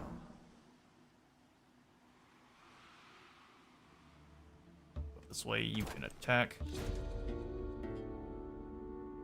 As your troops engage a group of fiends, it becomes apparent that they've been conjuring a portal to withdraw. Well, there's no escape now, good sirs. Only the void.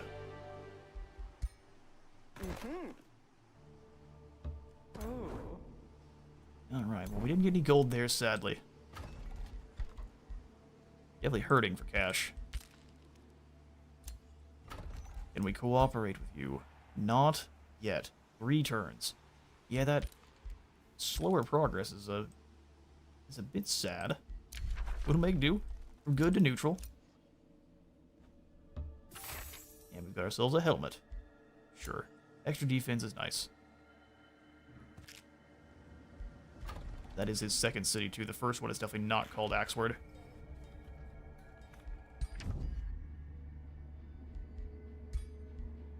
Declaration of Free. It's only going to cost 25 and then 10 gold per turn. We really can't afford it. But we can't afford to have any wars right now, so yes. We're friends. Don't you worry about us.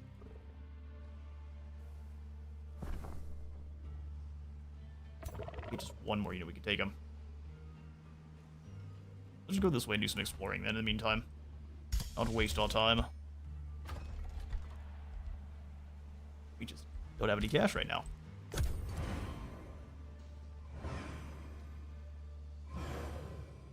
Vampires and their heroes are more expensive than normal. Maybe they cost 5 more, which it's not a ton, but it will build up. China Greyblood. No, I don't know who this is at all. I think it's still generating factions, because I don't think this is not a faction that I've created, and it's not one that's in the game either. Look at you. We've met a couple of. Yeah, it's definitely still generating factions. That's too bad. Well, we've got the Ashen Fae and then the Sanguine Atoner here. So this is Barbarian, Fable Hunters, and Adept Settlers. I'm not going to send her a gift. I don't have any money. Stay out of my way, I'll stay out of yours. And then there's this creature. Sanguine the Atoner. You have a story? It's not going to show us, is it? No, this means this is a actual faction. I don't think they generate stories. Not full ones. Well, that's interesting. So these may be the ones that we get through the... I have no idea. We're not gonna just speculate anymore. The fighter enchantment's ready to cast. Silver Pinnacle can annex its first province. Excellent. We'll go ahead and pick up a mine here. We need money. Very, very badly. Give them a collector.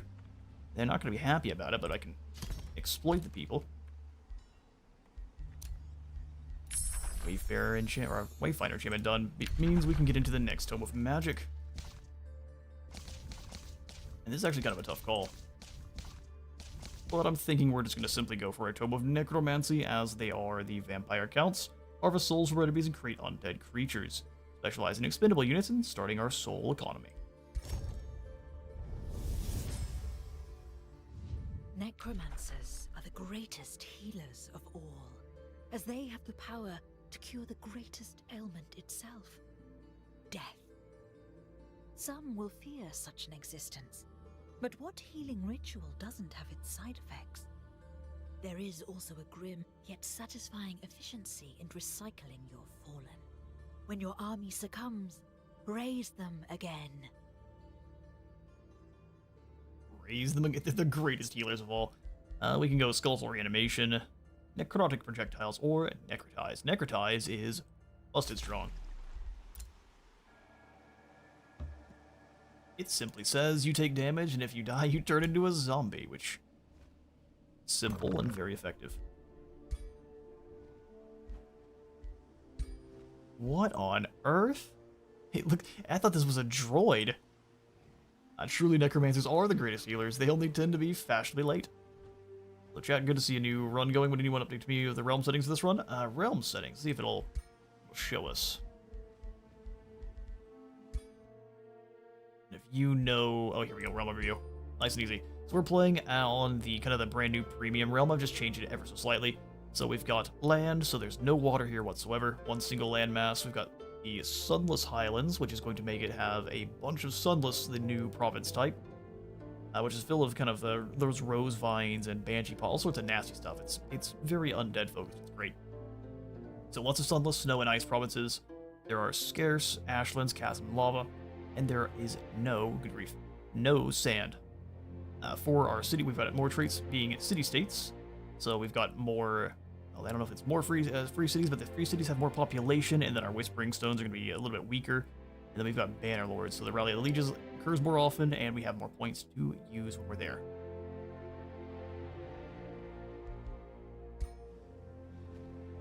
Listen, I was still blown away by these skeleton toads. This is nasty. I need me some of them. I know you haven't used your movement, so let's go over this way. We could even just pop in another outpost, something like right here next to this shrine that we have the availability to build up over here, even if we don't have the gold for it right now.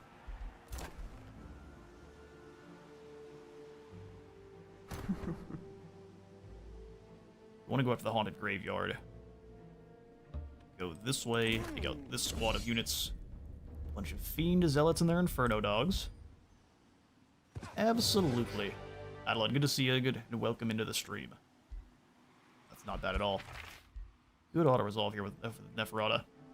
Wand of Lightning Strike. We'll go ahead and give that to our Elementalist here. And in the meantime, we'll go ahead and give Neferata her helmet. Ooh. Keep you safe from head wounds. Alright, I guess we'll have this archer. We can just we need to make sure they're following along to get as much experience as possible, especially in this early game here. Clear out that graveyard in a hurry and move back up north. We need resources. So harvest them however we can. Now there's lots there. Let's go ahead and put you back on Auto Explorer, and from there, we pass. We've got an Astral Rift up here. All things considered, we got fairly lucky with our starting position, having fairly simple and easy to deal with camps.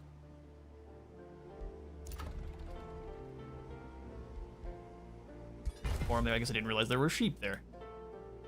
Delicious sheep. Neferata, move up. We'll go ahead and send in, let's say, one of these expendable boys.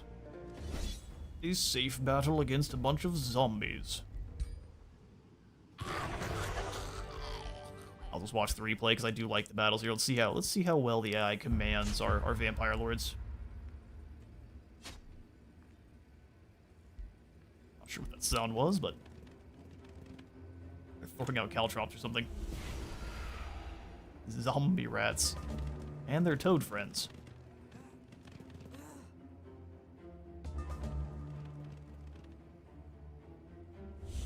Are they actively losing morale? Oh yeah, Mana Addicted is so bad. What a cool looking ability that was. Now you're mind controlled, my zombie. I wouldn't have used it on that unit, but here we are.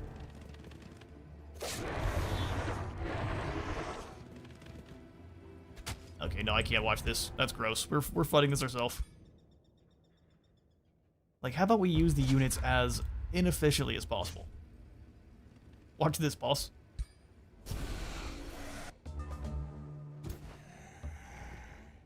Oh, and they have decaying, so they're taking damage over time. That's very interesting.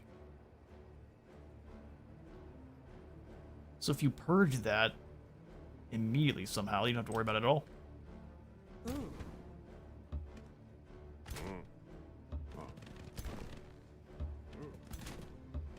Up. Move up. As long as we can get a couple of flanks, they should go down pretty quickly. I mean, you get one hit. Was it worth it? We'll find out very shortly. There's another zombie. That is such a strong ability. I care not for the lives of my zombies, thank you. The stench makes it easier for us to apply. What does Dread do? Gives people torment. I'll enjoy your torment. We bring the pain. Om nom on these foolish seal bearers. Right, there, we just give these zombies the chop.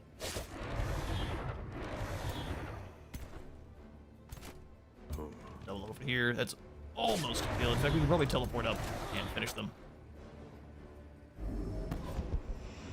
Well, not quite. Still better than watching them run up and use these archers completely incorrectly. That's almost a kill. Go for it. The less of my guys I have to put in harm's way, the better.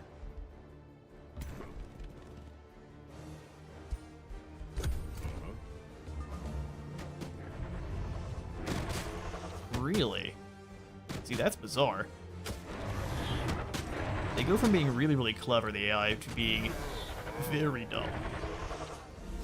There's another zombie summon. This doesn't seem legal. That's far too many zombies.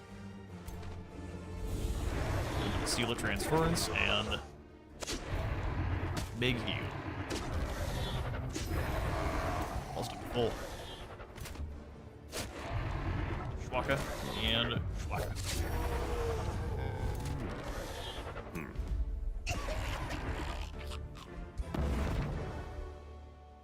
Added Greaves, some still not the gold we need, and then the wand of poison darts. Nah, we'll take it. Still, once again, it's not the stuff we're looking for, but we'll accept. Neferata gets another level up. We can go for raising some undead, or we really don't have the mana to steal units either. Removes defense mode and retaliation.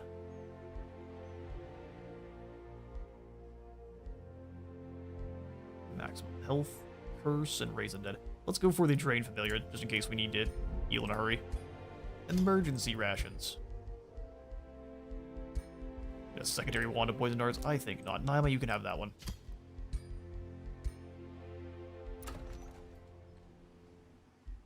We actually need another immortal more than any more buildings right now.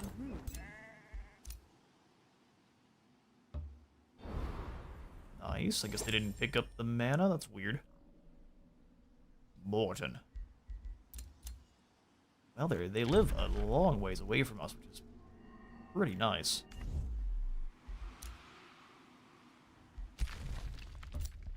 Down here we have some food. And we should do a little bit more exploring. Smoldering Keep. May not be a bad idea to throw down an outpost there at some point, too.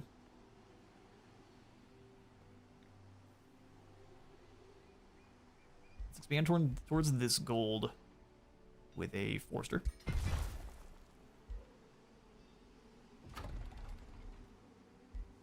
75 Imperium. We are going to be dealing with heroes before too long here. Let's go ahead and get that up and running, so we don't have to be wanting for it whenever we are fighting heroes.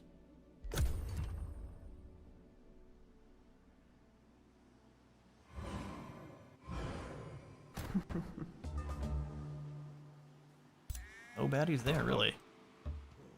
Ah, there you're hiding. Onward. Was this another set of blood glass? It is. It's a little bit spooky, but we handled that fine last time. Stacking relations to all free cities. Extra unit. Magic origin base upkeep reduced by 20%. We don't have any Imperium, we're not going to worry about that right now. We finally have got that pact of cooperation with Clanhurst. Good news. So all of our trading is free. So that blood glass you have, that sounds pretty nice. However, we need gold right now, so we'll go ahead and grab that for 10 turns. All free.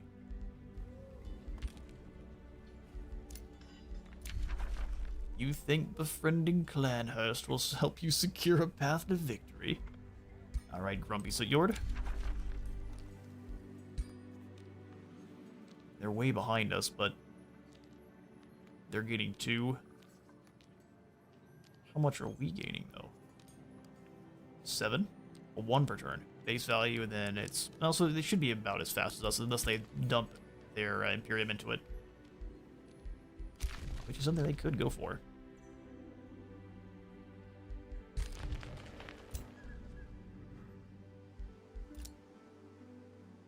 Yeah, let's take them out. Oh, did we go the wrong way? Well, that means we can take them both out next turn. No problem.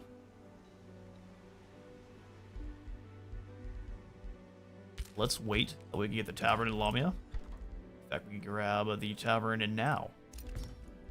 Well, I'm very wrong. But if we come up here and offer to sell him say a frost shield. What if we offer to give you a frost shield? 55 no matter what. We'll spread things out a little bit then.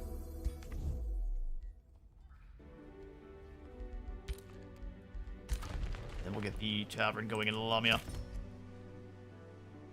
Vampire Castle Foundation. As soon as we got some proper gold actually under our belt. that is our next build. Silver Pinnacle, we can get a workshop. It will boost the overall gold they're producing every turn if we're not producing anything, so it's really not a bad pickup.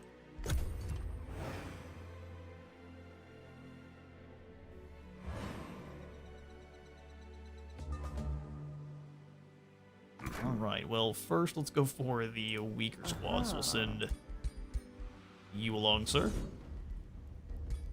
Hopefully allows us to get just enough points to level up a couple of these guys. Make the next fight easier. A sphere of weeding. Murders those plants. Ooh.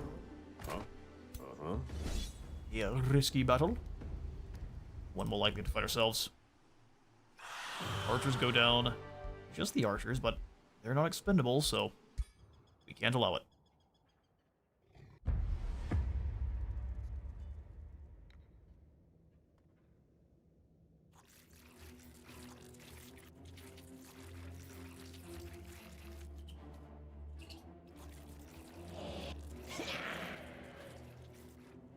Alright, let's do this. Any of those Banshee pods we can make use of? Looks like the answer is no to that. Alright, well let's bring them over where we can actually steal this unit here, so... Out of my way, peons. Neferata has places to be. And we can use the Banshees, or I guess the... Zombies, rather, as like Banshee bait.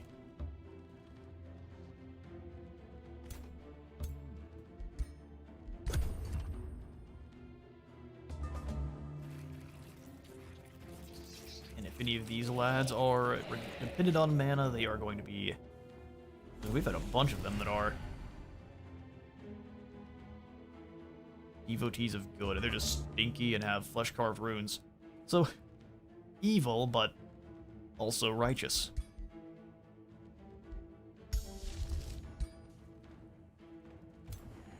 Yeah, so this zombie will just send back to go bother those bats. Zombie can go run up here. It's an incredible bumper for our foes here. Can't quite hit anyone good with the Torment.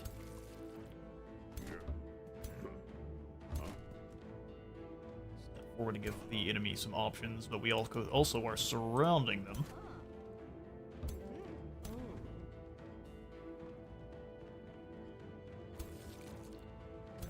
I don't really want to get into a spot where we can be attacked. I don't have a lot of choice, though. We're going to go ahead and throw the... Yeah, throw the poison darts this way. And we miss. That's too bad.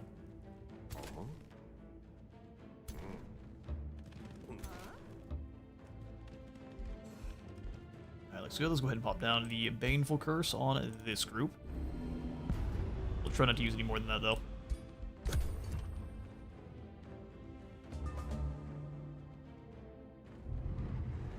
Kind of figured they were going to go for the big bomb there. 3 blood parasites, rough. Banshee just goes over here after this squad. Oh, they've got blood parasite too? Well, we're going to have all sorts of parasites coming out on their side. Nice. It's a bloated one, too.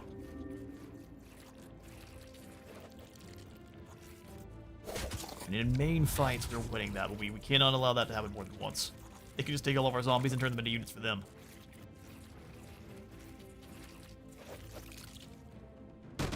Battle of the Expendable.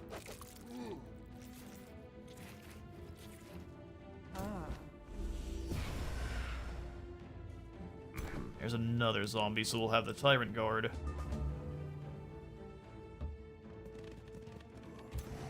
Step in behind.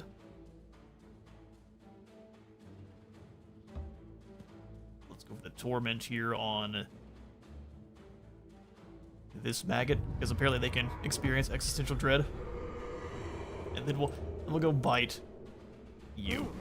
Welcome to the good guys. It didn't work. Impressive.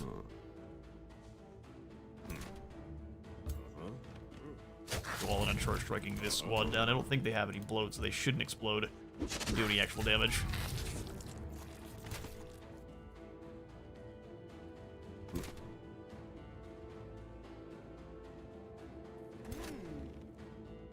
I'm really not thrilled with these archers being maggoted up.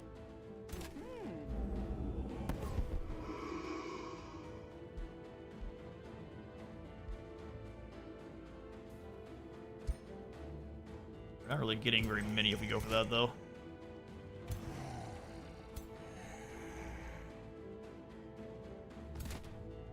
What we could do for something like we go for something like this. You come on all the way around. You step forward once.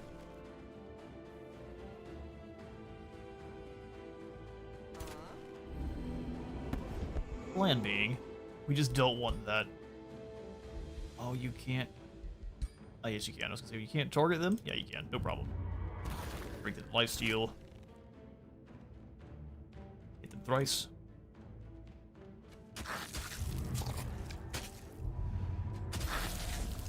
Should be enough to survive the next turn, which is all that I really care about.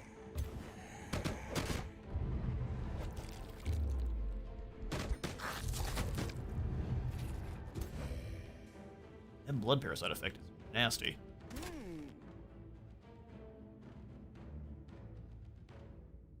50% chance to hit. We want to stay here where we get 3 shots.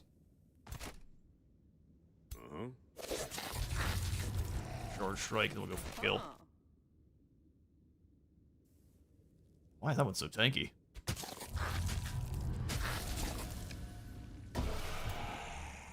Unfortunate, we got more blood parasites.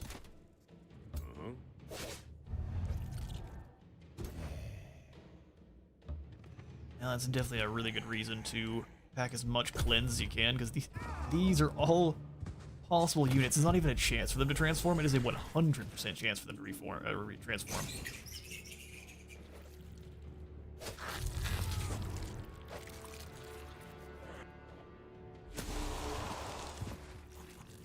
You got to flank Nom Nom on our zombies a bit more.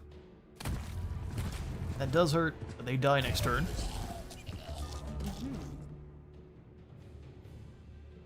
It's got blood parasites, so it'll transform. Don't really want to drain my familiars if it's going to be about that. Let's go a single swing here. That should hopefully be enough to kill. It's not quite, man. Not quite. Right, we'll mobilize this mage. It didn't work. You can teleport in behind him and at least get the flanking. Yeah, 42 damage. This is what we need.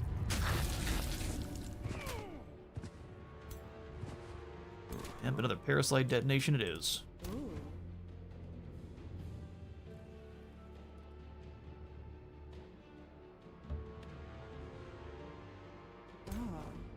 Those get in behind here. It's only 1 swing. And that's at least 2. Even the business. Remorse and Soulbound.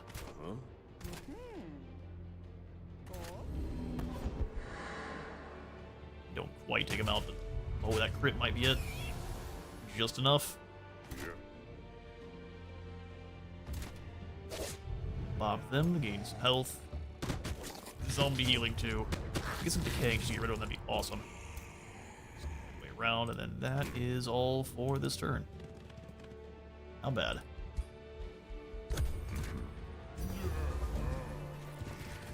Oh, hate to see that. Well, good news is all you have to do is win the battle. And all these units that have turned into blood parasites don't matter as much. Because they're, as you can see there, they don't matter. That's more parasites, though. Ooh, yikes.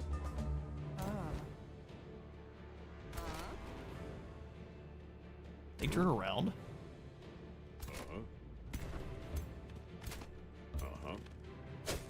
Charge strike in there. These are tanky.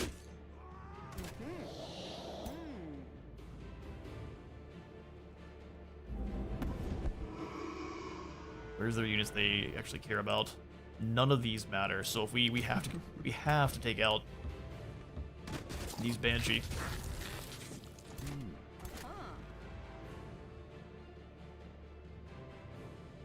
Make sure you're already in combat with her. It's only gonna be 7 damage though. Steal some health from our familiars. We're really doing more than I would like. Ooh. Fair enough. We'll go ahead and do some more damage here. Less morale, soulbound, all that good stuff. Shoot our guys in the back once, you might as well. Gotta teach him who's boss. Let's get away from those parasites, and we're coming close. I'm not sure why they're so tanky. 5 and 3.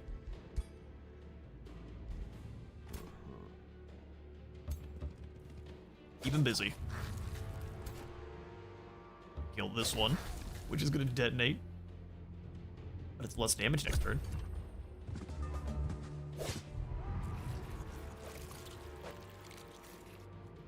Barely hanging in there in terms of health. Gets a snack before going for the immortals who survive. Oh well, not anymore. Rest in peace.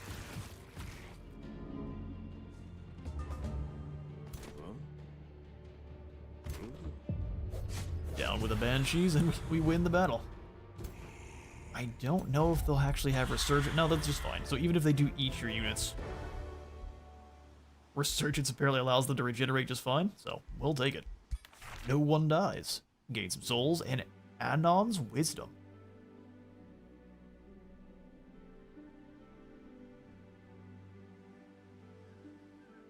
Tier 4. Yeah, no, absolutely.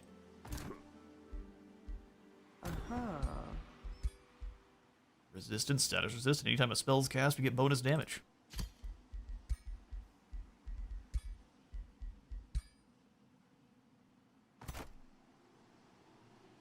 Alright, we could move onwards towards Petal Grove, but there's a whole lot more here we can keep clearing out, so we are going to continue to do that. Necrotize is ready to go, and we get Blood Drinking Blades, or Sanguine Focus. Again, we don't really have any battle mages just yet, so let's go ahead and grab those Blood Drinking Blades instead. A rivalry has been declared on us because she's also a vampire. So that's how that works. Apparently, that's how that works.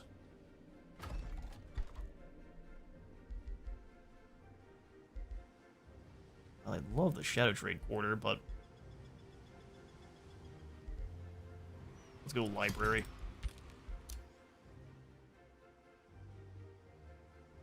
And you need your unit quite badly, but it's going to take one more turn, so nothing to do but kind of keep traveling. Well, we can get you in close with one of these, and that's a big stash of knowledge here for next turn, so let's do that. Let's do that.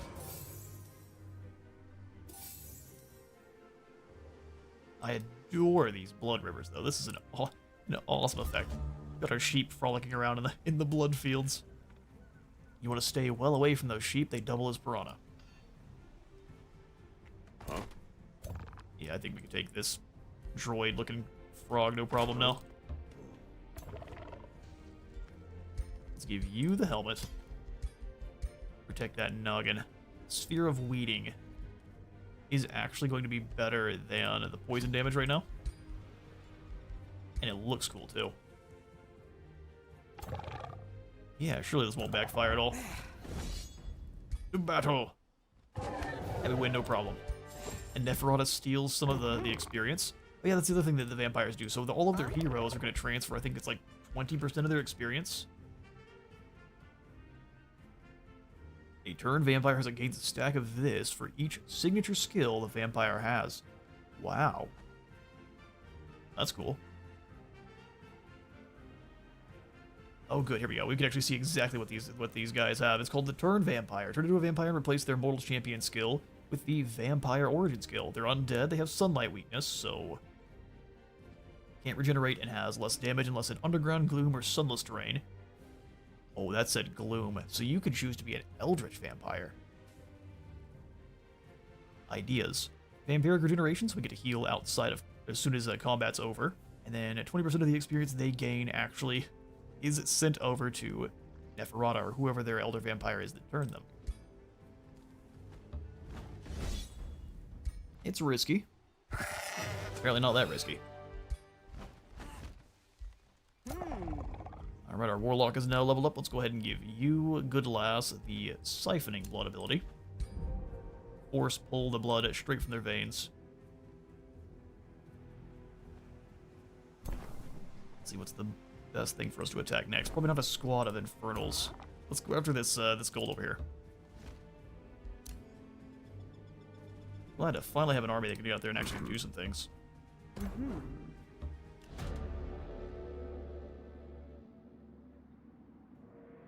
Really cool up close, too.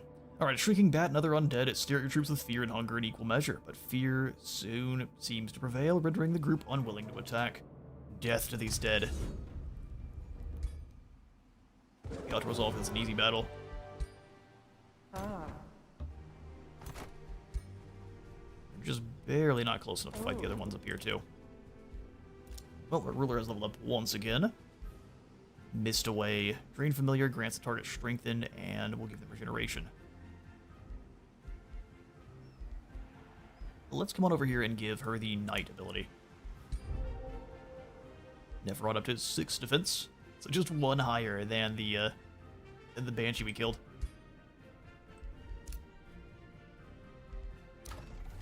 Another province for Silver Pinnacle. We are going to go ahead and pick up the research post from this mana node. Beautiful. People are very unhappy. Do we care? No. Not even a little bit. Oh, we can start getting other units here, so we got the Blood Cultist. Somehow Palpatine's returned, and he's brought a whole bunch of friends.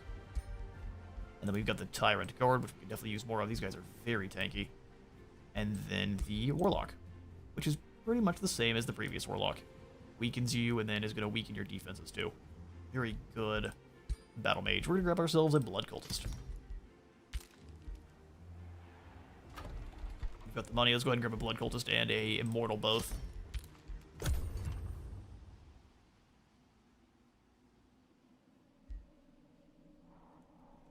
Oh, who's that? Slightly concerning. It could just be another one of the Lost Souls, though. We do want to seek them out whenever we can. Blood Drinking Blades, yes, sir. Absolutely.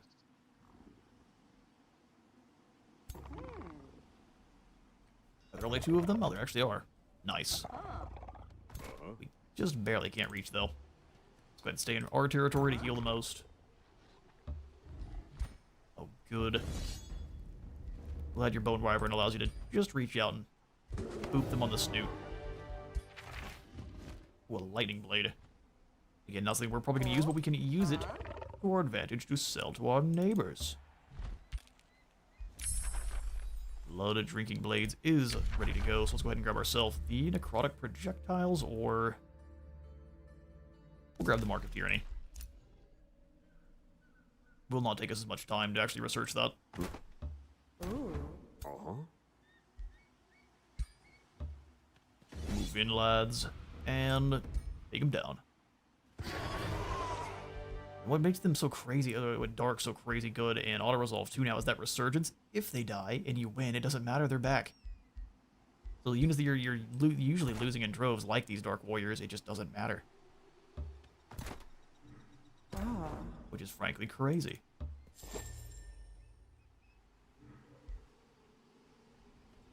Good to see we finally have some gold rolling in. Let's rush this, and then we'll go ahead and grab that foundation for our vampire castle. Gives us extra Imperium, extra vision range, and unlocks thralls in the city produced like population. Souls are unlocked, we'll get the Soul Drain spell and the Thrall Effigy spell. Don't really care about the Clairvoyance ritual so much, but it's good to have. Excellent, moving right on along. Finally get to see the castle build up and start going over the city here. Because your vampire tower is a... Oh, what is this? The Blood Moon? Oh no, that's much worse. Astrologers warn you that the sun inches towards your world. Every hour, the fiery orb in the heavens seems larger. They suspect Yakar, one of his overconfident acolytes, is performing an improvident ritual. Improvident one.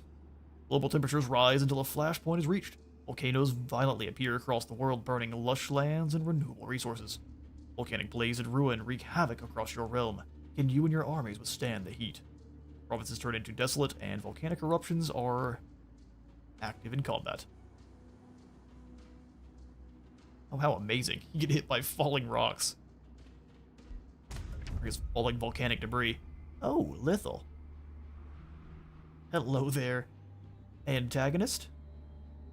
Well met, I am elusive Empress Lithal Knight Weaver. Prove your strength to me, and we may yet conquer this realm together.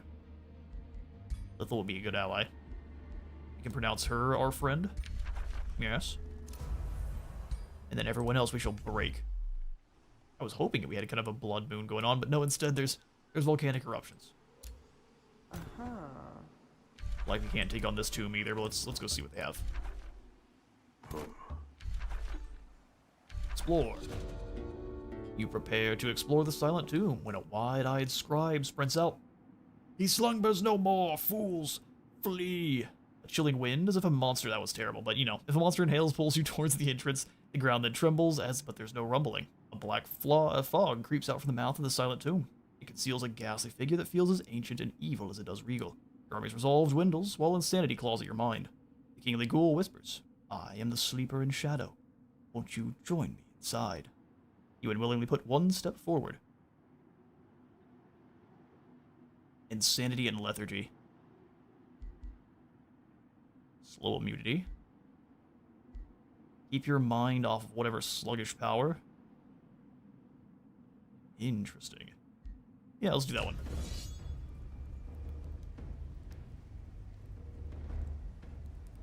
He's not, like, the most dangerous, but he's got a pretty potent squad here. And then we do have the volcanic eruptions, too. If not for this undead titan, I'd go for it, but the titan's a problem.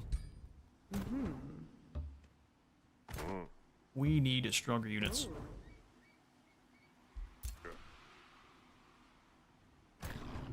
And we've got the angel over here we can go ahead and try to save. This bandit camp's now active, and we'll start sending stuff our way before too long. Go ahead and pick up the mine up here.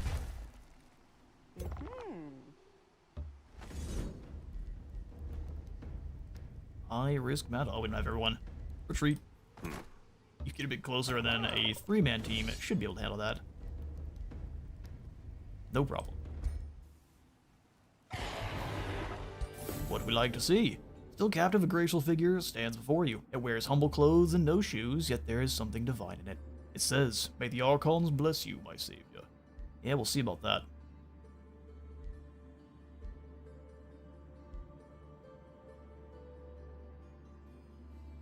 March as long as your feet can carry you. Exalting my name. Indeed.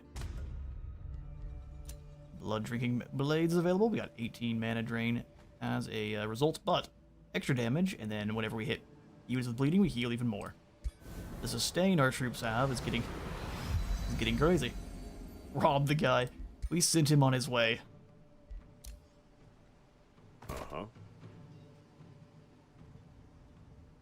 Next, we'll have to put it to a vote. Alright, so I mean, we still have how many turns to take out the... There's 5 of them now? Oh, there's 2 different squads we have to deal with. Cross purposes and the Fair Lady's Lament. Okay, let's come back into our territory to heal, and then we'll chase them down once we have this blood cultist, which we should be able to rush next turn.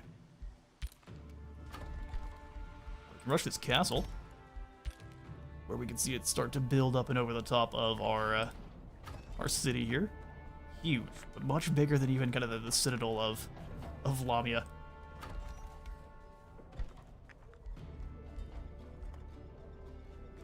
Heroes in the crypt can be resurrected. In this domain, vampires gain hit points per world map turn. For our deep crypts, we've got the Soul Forge. Vampire Abattoir allows prisons to be converted or eaten to give you experience. Yum yum, eat 'em up. Go ahead, pick up the Shredder trade corner. We need money. Oh, floating bits. Yeah, we've got some spoopy floating bits too, which will build up more and more over time. This looks like it's kind of crumbly as we speak. It's not been maintained the best.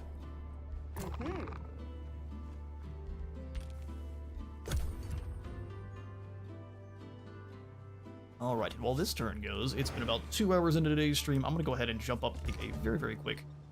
What was that? Oh, they're spreading the spooky terrain. Yeah, like I said, though, I'm going to jump up and take a real quick break, refill my coffee, grab me a snack, and we'll be back to this in about 5 to 10 minutes. We'll say 10 minutes to make it nice and safe. Catch you all then.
Alright, welcome on back, all.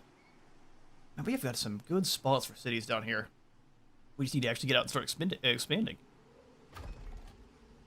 So no thralls here, is it just in yeah, there they are.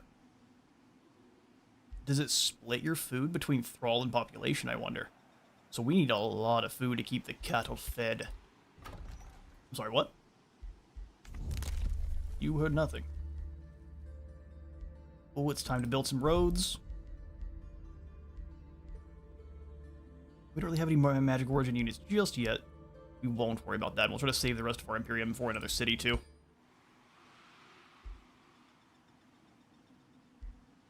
We've been slightly less murdery than we probably should have been, but we'll get into a fight with this free city and start stealing their heroes in due time.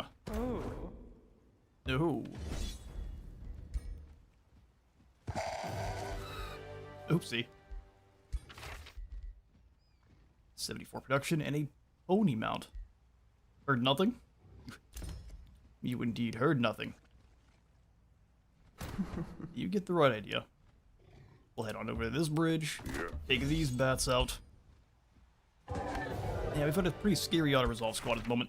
That will be challenged, though, as soon as we do find our first proper empire that wants to brawl. We need more units.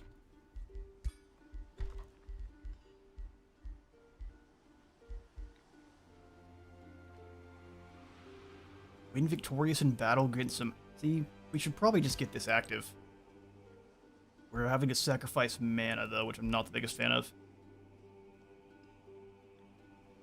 Well, it's too bad these things don't count as adjacent conduits, because that is a conduit, but it's not one that we own. Yeah, we'll go Blood Altar here. Getting rewarded for each win is good. So says I. That's way too much to warrant rushing. We'll just come on down here and try to clear out our territory a bit more then.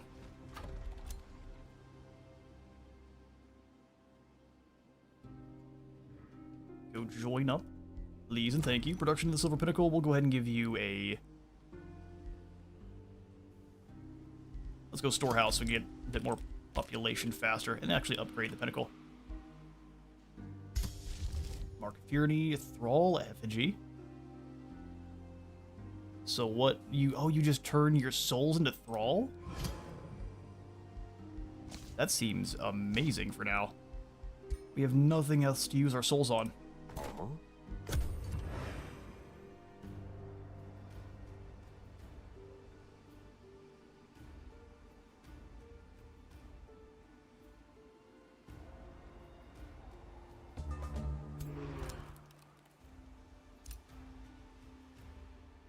Well, this must be an army being sent by one of the infestations. That's good. Happily, we'll cut you down. We're all effigy ready to go. Turning the souls we've claimed into useful thrall. Next research is going to be Sanguine Focus. Definitely. So wait, they've been...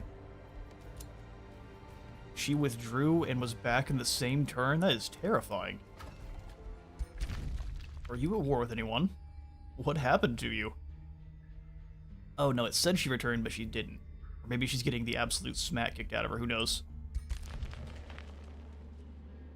Inherent dislike. It's because we're a vampire. We can be friends, I promise. First, you just must give me gold for this... Oh, hello there. For this pony. Yes. Enjoy.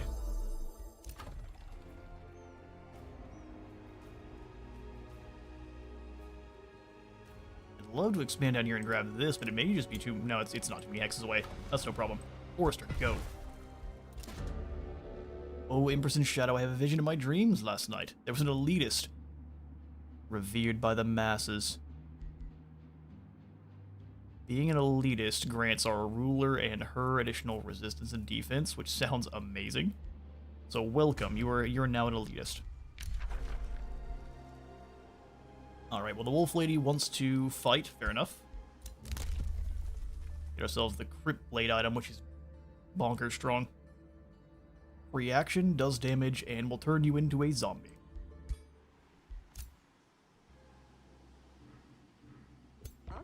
Pretty sure she can win even without the help. Zealots are scary, but not that scary. Vampires are... Well, that didn't go very well, did it? That didn't go very well at all.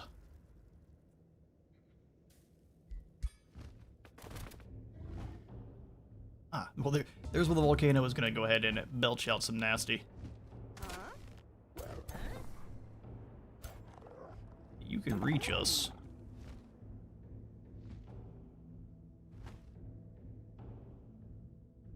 Yeah, we don't really like that, do we? You just go ahead and step back once. They likely are not going to attack until they can get a lot more close, so let's go ahead and bring the pursuer back. I'd like to be wrong, but... Oh, here we go. It did move right on in. That is perfect.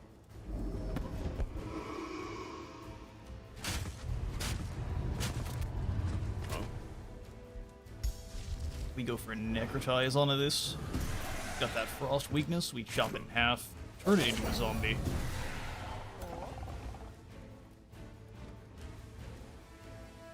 Back this way, go for some siphon blood, well we don't really need to heal, so let's not go for that just yet. Radiant Bolt will do more damage, so go for it. That is vulnerability it is. So we can continue to apply that, oh no. That's not that big a deal.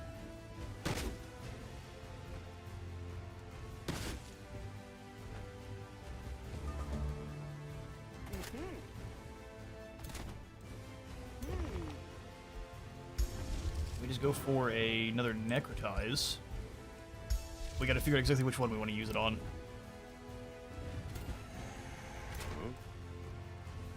It may just be this guy here. So let's pop open the necrotize, drop it. Winky damage.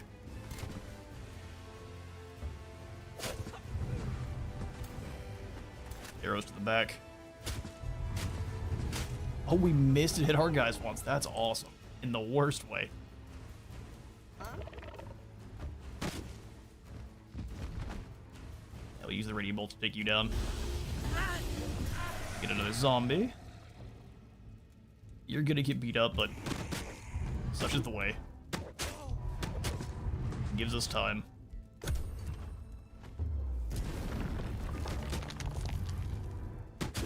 More damage on the immortals, which will come back. And they managed to kill him? Almost. Spooky. Oh, we keep missing. These archers are hurting.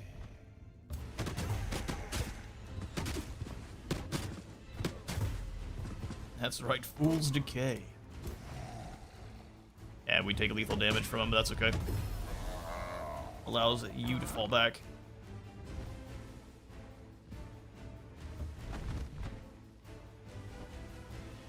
Oh, they're positioned so they can't get hit by a lightning strike. And we go for normal radiant bolts here. Being behind them is probably not a good idea, but here we are. That's not gonna kill. Yep. Sacrifice a bit of our health. And then we charge strike here. Unfortunately, it's gonna be able to turn around and do... Ah, that's fine. Completely acceptable. Yes, waste your turn hitting the immortals. Oh well, rest in peace, Bob. I'm sorry, you missed all three of those? How did you do that? Yeah, I'm sorry, what? Ah, they're elusive.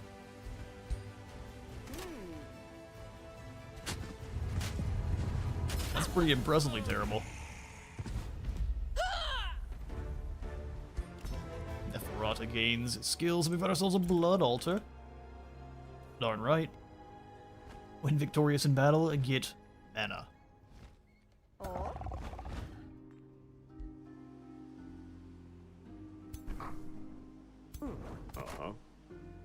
So let's go ahead and bring Neferata up the Z-Slay. I do want Petal Grove to send a Death to these dead, of course. Send a combat detachment to try to take us out. Because that's a free hero we can use as a hostage. They just haven't been about it yet. We're at war, but they're peaceful warmongers. Ooh. Ooh, indeed. Second wind is so strong, gains strengthened. Sundering is sweep. We could bonus up, or I guess double up the terrifying aura.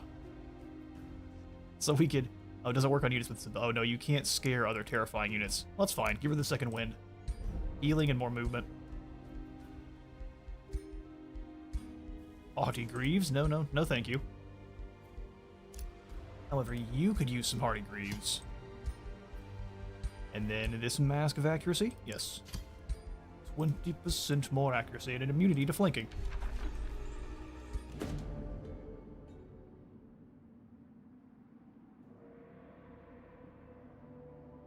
Alright, have a quick sip of coffee. You step into the dark of the Shrieking Shrine and are welcomed by high-pitched shrieks bouncing off the cavern walls. Shrieking bats bred by a deranged chaplain. A deranged chaplain, he loves him some bats, are the source of the shrieks. You witness in horror how the chaplain offers his arms to the bats who willingly drink his blood. Drink up, my pets, he cries through agony. Drink, and I shall soon become an elder vampire. Well, I think he's crazy. The chaplain, blind as his bat, steps towards you menacingly. His bloodthirsty shrieking bats follow suit. We can just win. Oh, never mind. We enter the battles with them, but they're discouraged. I don't think we care. I want to save my thrall for other things. Clip these bats' wings. Attack. That's brutal. It's got an AoE hex. Reverberant Acoustics, or Reverberant Acoustics. That's bad stuff. Let's fight it ourselves. Maybe we should have just used our thrall to win.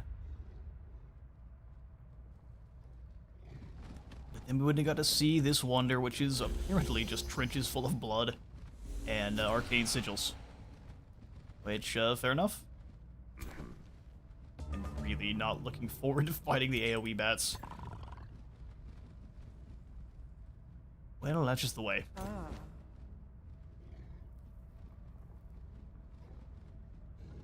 Can't even really get good flanks on them, sadly. Let's just move back here. Have the zombie kind of stand on this side. And we'll draw them towards us a bit. At least we'll try to. Stay one hex away from one another. That way we're not getting all annihilated with a couple of shots here. It's good to me. We'll go ahead and pass.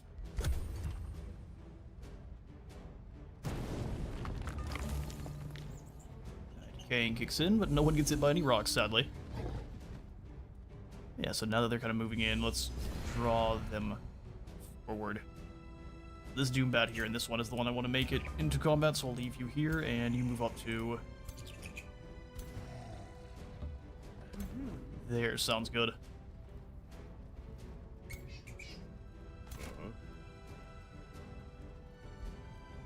Don't see a lot of reason to get closer. What we can go for is a Necrotize, though, to weaken this Necromancer.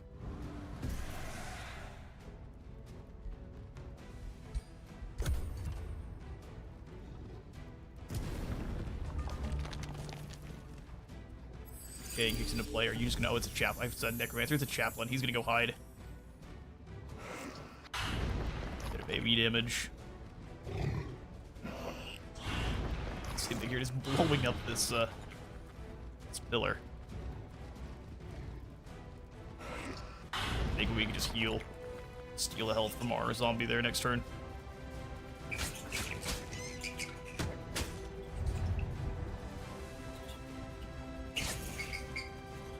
Yeah, good stuff. We got more zombies. We'll just go ahead and grab the immediate steal health from our familiar.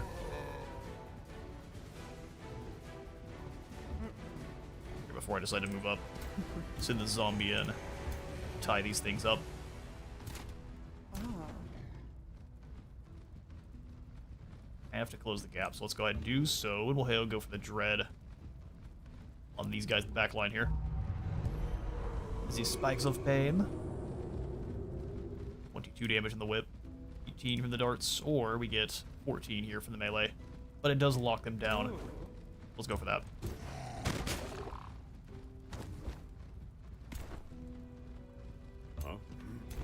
In these bats in place.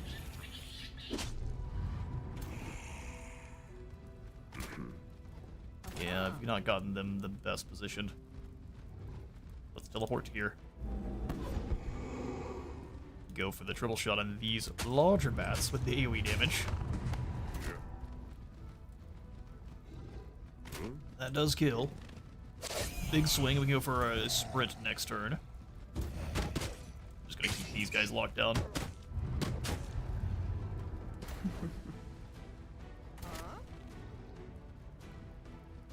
Yeah, we'll go ahead and teleport in behind here. Try to kill this other set of bats. Yes, indeed. Down they go. And then we go for a bite here, trying to switch them to our side, which works. And they can turn around and go for an AoE. I know they can't. Although from here we could go for the Rite of Bloodletting. Take this unit that is ours, injure it, and then deal damage to everything around it.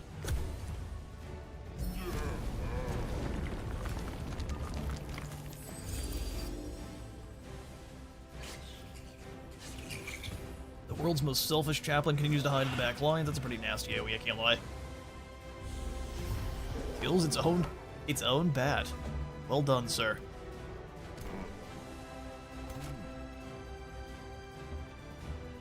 Big shot there. We can finish up with a bow shot, nice and easy. Yeah, just go ahead and teleport over to here. And then, oh, it's not a kill. Too low on health. Can you reach the chaplain? You can indeed. Stab.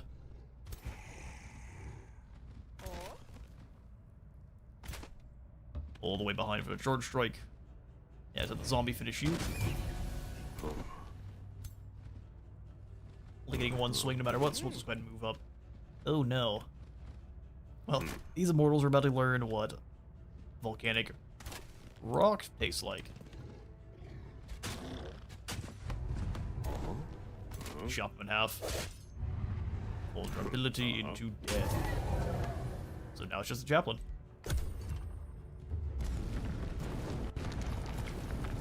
Nasty. Runs through the fire. I'm not gonna follow you, I'm just gonna hit you with a whip.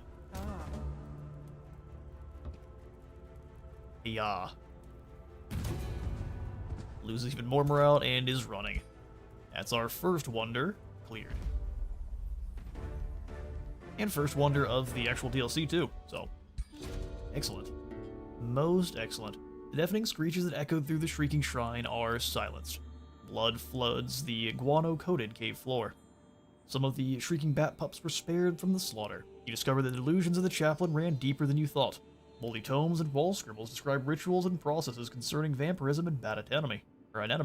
Although the notion of shrieking bats transforming mortals into elder vampires remains preposterous, the experiments might yield valuable new insights.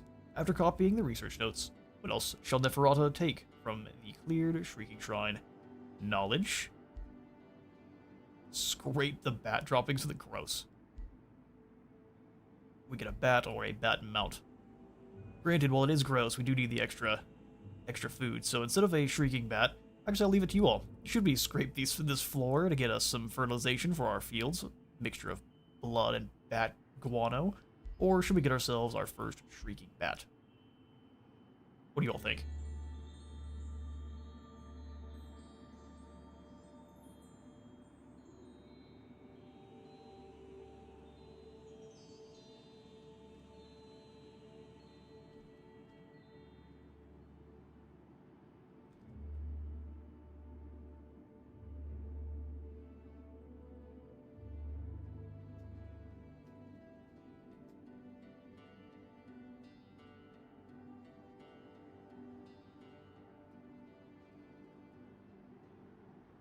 I'll let the poll sit up for a moment, and I'm gonna go ahead and refill my coffee while I do so. We'll let that sit for about a minute, and we'll decide from there.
Alright, just 2 votes. Fair. I'll have to break this tie over my knee. So, we shall go for more units this time. Put in that poll there and continue on our way. So we got ourselves our first bat. Does it work with our build at all? We'll see, won't we? We got a Heartless. It's not an undead, I don't... Oh, no, it is an undead. I guess it will work with what we've got then.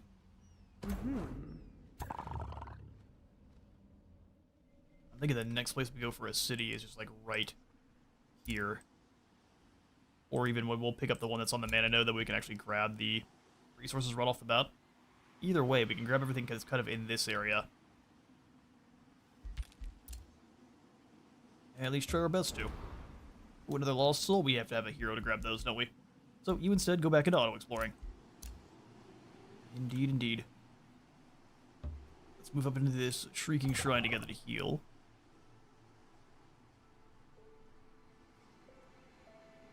And we'll just get ready to go fight the rest of these here to give good old Neferata more skill points. Ooh. Ooh. Lamia, we can go 4. Room of Recall, the Vampire Grand Halls, and the Laboratory. The Vivisection Ritual. Target army just sustains damage, and then you gain... Oh, you have to hurt your own guys, and you gain knowledge. That's pretty cool. And the Dark Forge will be great once we have ourselves another... It takes 7 turns, but we definitely need more food in here. So let's come on up, and we'll grab the Granary. Huh?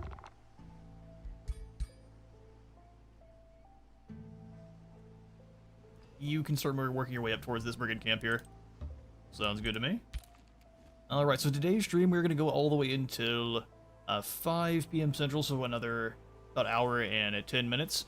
And then I'm going to get to work on the actual story realm, so we get a video going hopefully tomorrow for you all for that. That's the idea. Gain some souls. You can just trade either souls for Brawl or vice versa, which is pretty cool. Whichever you're not using, you can create the others. Oh, we don't really care about the Clairvoyant Ritual either, so let's just go for a Mark of... Nah, I don't want that either. We shall wait.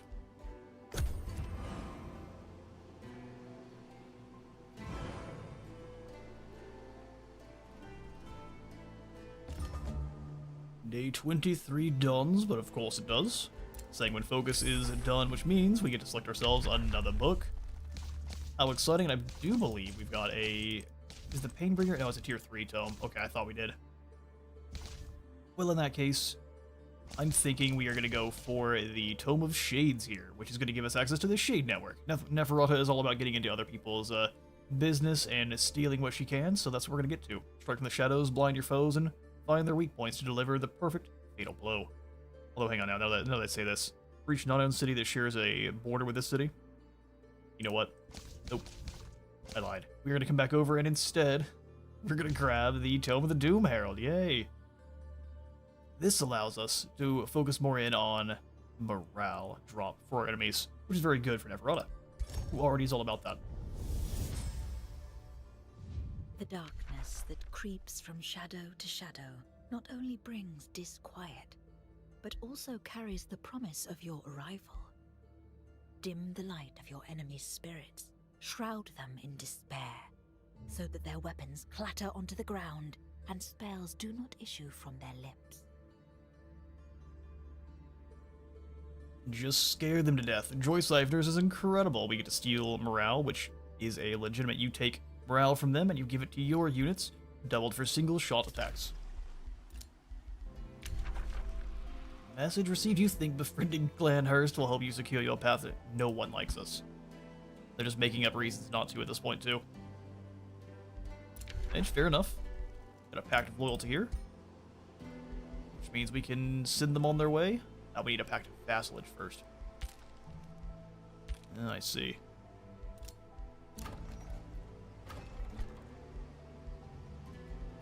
Definitely need the Dreadspire in here. We also need to get the Palisade Walls before too long, because if someone declares war on us, they can just walk in and claim it without really even a fight. Can we get close enough? Oh, not quite. That'd be too awesome. Well, next turn we can actually claim this Cross Purposes quest and whatever goodies are from it.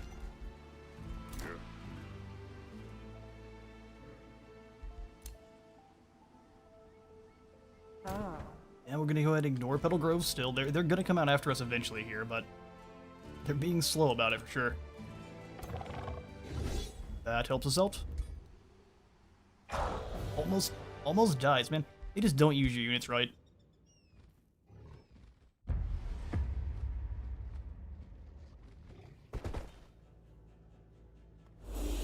Ah, this is one of those blood meal farms. Starting to grow some very suspect plants, you are. Welcome, bats. Let's go ahead and send the decaying zombies in to basically convince them that standing next to these pods is a good idea. And then everyone else can just gonna stay back and watch and laugh. Gotta circle around and we'll bring the bats in too. Yeah, this force really need to move. No healing for our squad yet is, I mean, outside of just combat is a bit of a problem, but...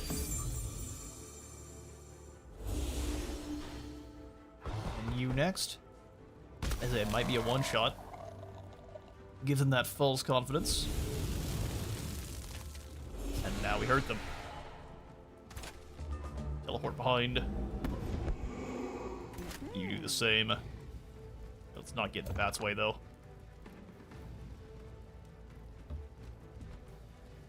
Morale drop. Actually, let's go for the Banshee pods. Detonate those. Oh, we hit our own guys a little bit. Hey, it's a 2-hex radius. I gotta remember that. Ooh. I'm pretty positive we can just bite this lad and switch him to our team. Especially if we go for... There we are. Have one of the guys stand next to them that weakens their resistances. I'm going to completely ignore the chaplain back here. Just take this guy out.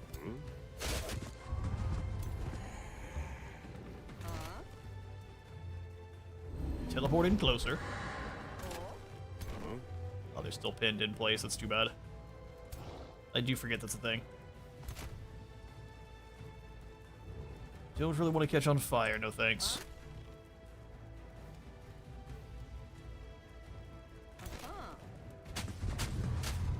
It's really too bad that doesn't kill. We'll kind of spread the damage a bit. Or not. That's a kill, and now all we're gonna do is deal with the support. That's a lot of damage.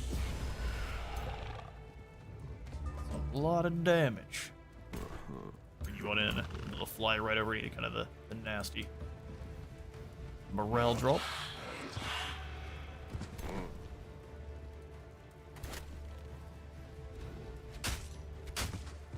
Can we take them out with their own ogre? That would be too poetic, but no, we definitely can't. I'll just move up.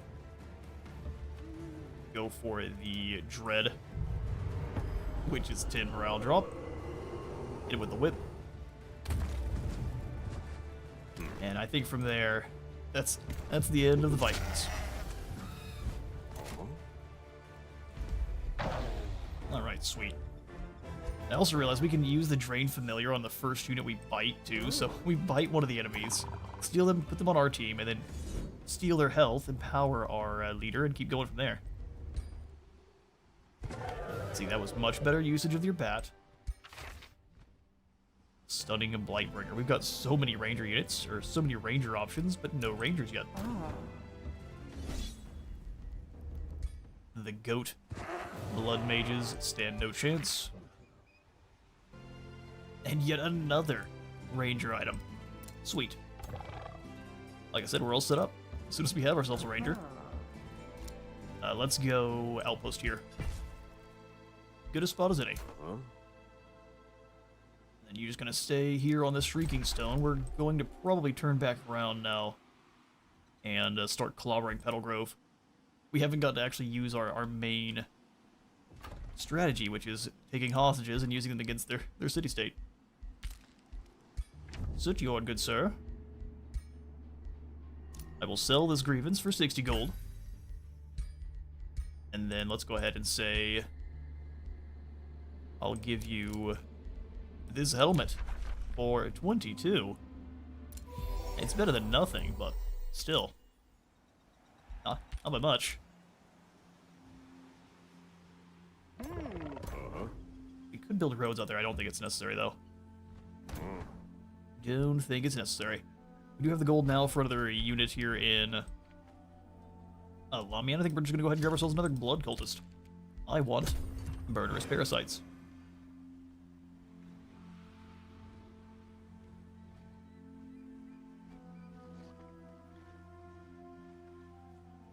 Would the Siphon Life be a better option for a build that involves mind-controlling enemies, since it has a better range and does less damage to them?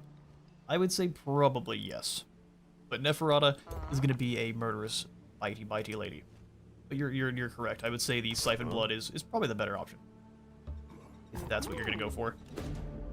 You found the group of traitors that your scout described. We are going to murder them. We'll handle this ourselves. But we're probably going to go for the same kind of setup for this hero too, simply because the Lamians are really all about controlling everyone through usually seductive means, but they're very, very good at it. And the Hound Master's going to be a problem, isn't he?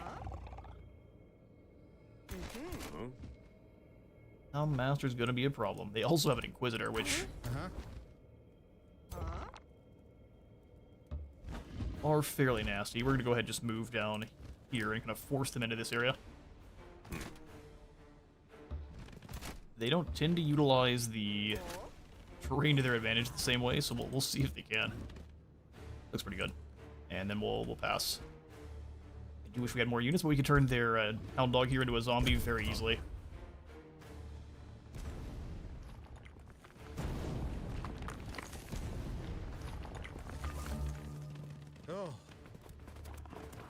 And actually, we get to do some science here. Does infecting them with the blood parasite as well let you turn them into a zombie and a maggot? Because that would be... We're going to try it here. Let's go necrotize. Well, so that's... Yeah, way more useful on just taking this guy out and turning him into a unit real quick. Alright, so he's been infected. Now we go for a Scarlet Plague. It feels like a waste. Scarlet Plague, go. So now he's got blood parasite and infection. I wish we had some good AoE stuff here. We don't. But if we did... Is that lightning bolt worth it? It might be if we could take him out of defense mode. Get in there and chop.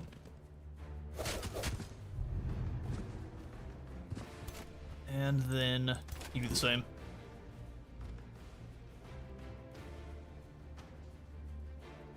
Yeah, I think we go for these guys.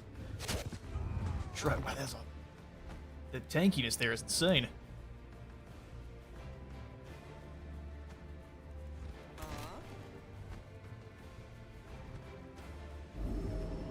As close as possible, and we can kill this unit nice and easily.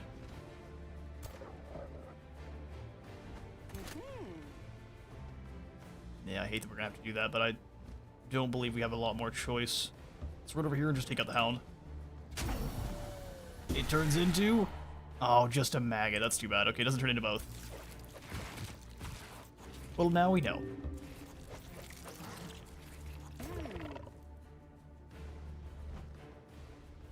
Hit with the lightning strike. And we pass. If they focus, they're definitely killing our hero. A couple of pretty decent bombs there. Goes for the stun shot. Yep, definitely. That's what I would have done. Oh, when you get hit with the bleed effect, I think that's new. I don't remember you ever dropping blood on the ground whenever you get hit with the bleed effect. Okay, well, time to turn some more of your guys into our guys. How exciting. Merge Bolts doesn't give them blood parasite, it's just extra damage if they're bleeding. Let's go ahead and teleport out of this nonsense.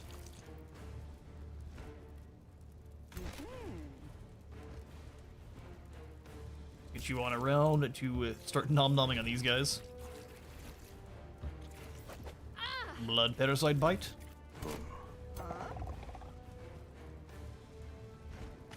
And that's a very easy kill here. We can also just go ahead and grab the Necrotize, turn you into a zombie real quick. Congratulations, you won. Watching while playing myself just dominated a Rose Knight. Excellent, Pixie Rose. Rose Knights, I think, are my favorite of the new units. They look incredible. I hate how much bleed we're going to take here. Yikes. Let's teleport to the Banshee Pods. If it catches them on fire and we take the damage from it, it's going to be all kinds of bad, but... Let's see. Also, because I didn't, thank you for stopping on by, and, welcome to the stream there, Pixie Rose. Yeah, I should have waited on that one. Oops. That is just the way. And we'll circle hit with a flank. And we can at least kill one of their more dangerous units here. You have how much health? 31, so if we were to step away once... No, we've got to stay where we're at. Yeah, just go for it. Once the Inquisitor's down, this is a much easier fight.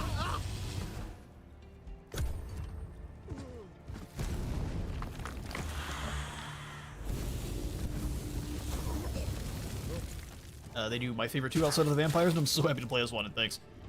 Absolutely. You know, the Vampire Lords, people have been asking for them for quite some time, and they've done a very good job of it, too. Well done, Triumph. Blood Mage, it looks like you're gonna have to get hit with a rock, which is too bad, but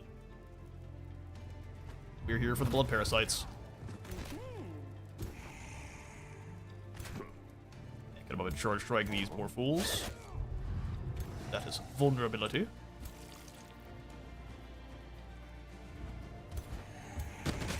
We can just let the zombies handle these guys.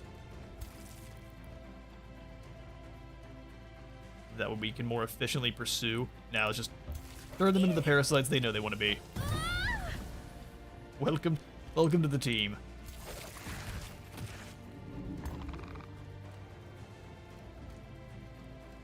And we'll stay here. This should be enough morale loss to finish the battle once we kill this squad. Well, I'm incorrect. Just barely. They go into low morale now.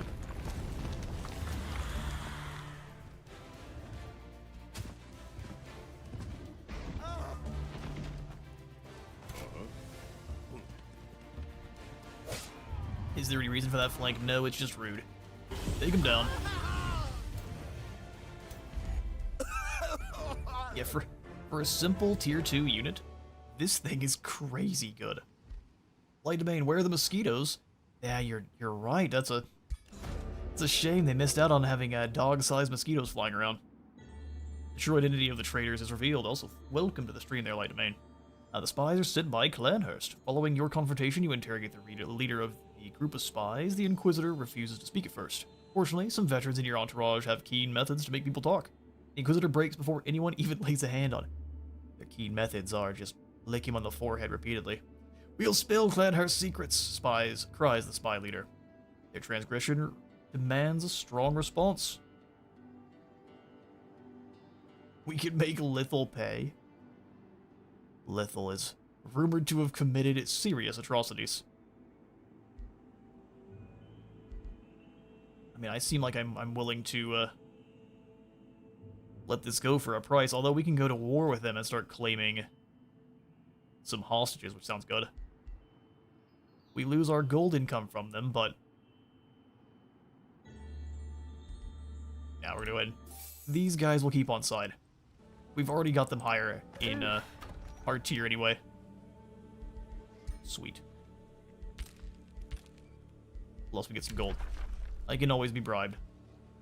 Lithal and the vampire halfling are going to war? Alright. There can be only one.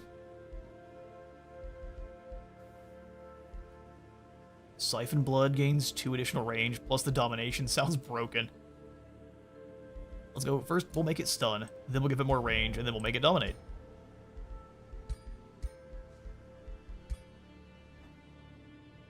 And this brigand camp is shields down, but it's...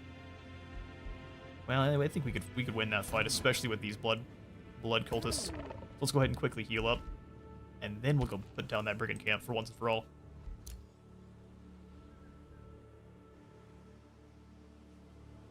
Alright, do a bit of exploring this way there, Bat. Is the halfling now a vampiress? Yeah, I guess she is. Sanguine the Atoner. It's not the same one as, normally I don't believe. This is just someone new. Tell us her story here.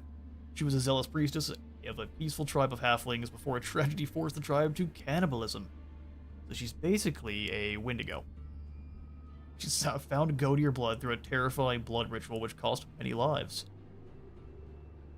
They're buried underground and had to resort to cannibalism, so she's an underground murderous vampire halfling. And I'm still not sure if that's a generated leader or that's one that will gain through just winning certain campaign missions. That I don't know. Yeah, let's go to war down here. It's time. Oh no, it says she's a champion. She's in the base game, I believe. Really? Sanguine the Atoner. She's in the base game. Huh. I thought I looked through all the ones that the Thrones of Blood brought in, but I guess not. 82 here, and we'll go ahead and grab Doom Death's Trench for each alignment level below neutral. It's a pretty strong building there. We could use some more mana. Be able to snack on heroes sounds good too. Lots of choices. Let's go more gold for now. And we can put that here and just kind of build things around it that are foresters. Excellent. And then the Sanguine Focus can get going. That way our mages are even more bloodthirsty.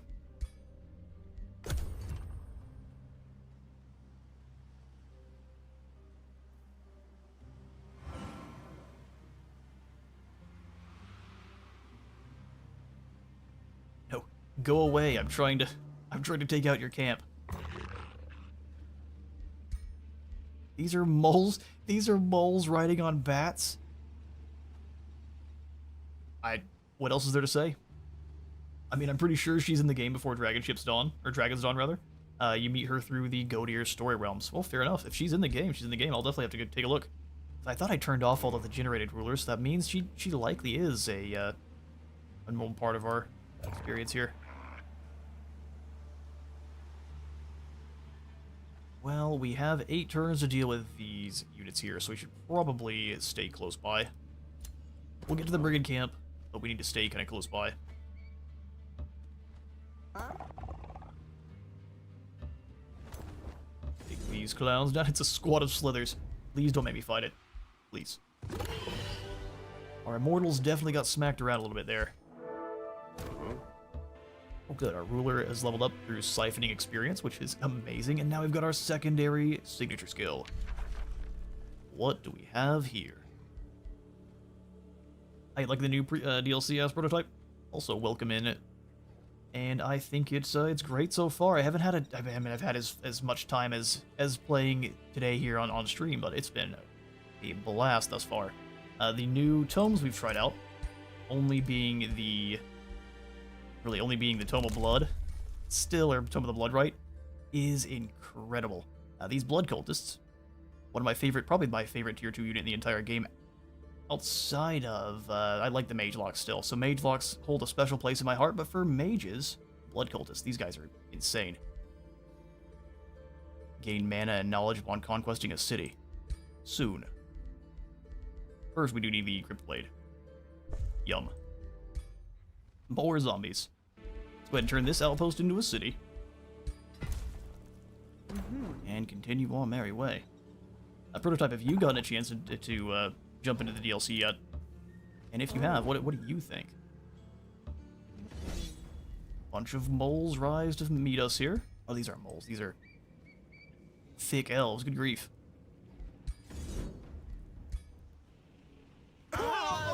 Thick elves fall. Although I think that one died. Let's do better. Yeah, those are blow dart guns, but we can steal them and make them fight for us.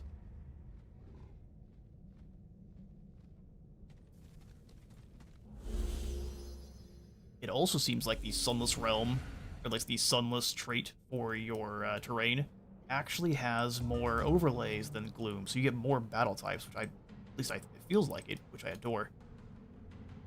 Send in the zombies to draw in these fools.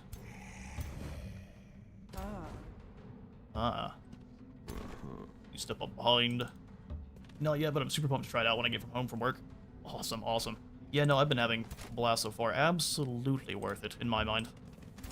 Don't have an exact rating. I have not played enough to have a rating, but it's been very fun so far.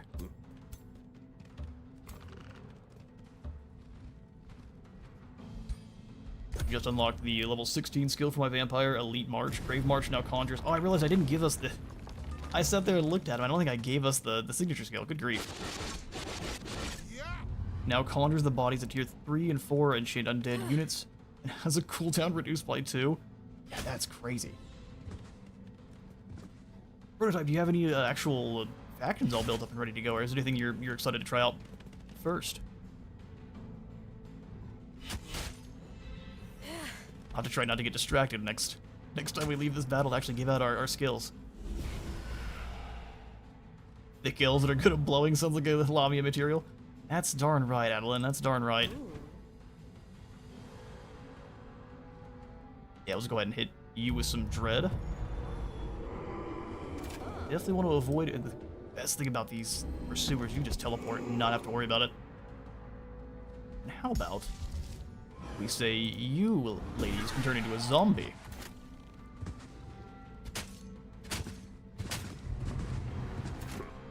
Not bad, not bad. I don't know if we can take him down next turn, but we can get close.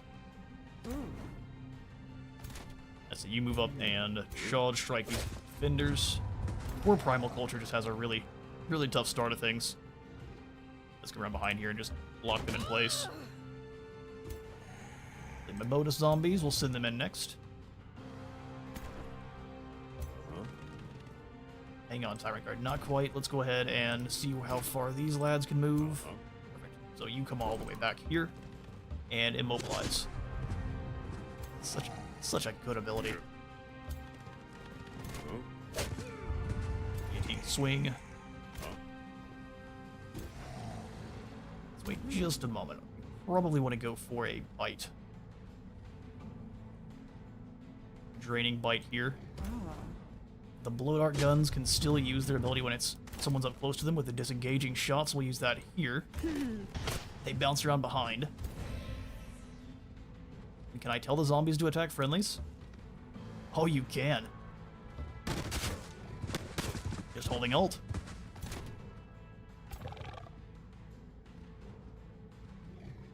Go for the long range shot here. Oh, we miss both times. You know, that's just too bad.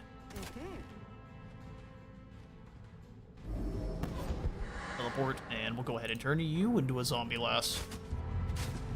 How exciting for you. Promoted to undead.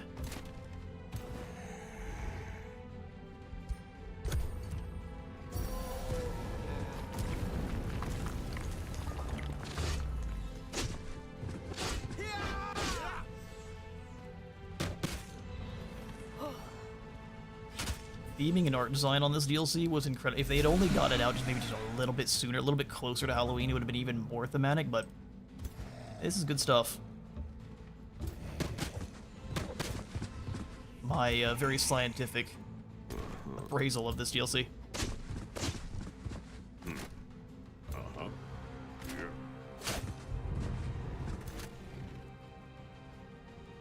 Why is this darter so injured? It's not my unit, so it doesn't matter.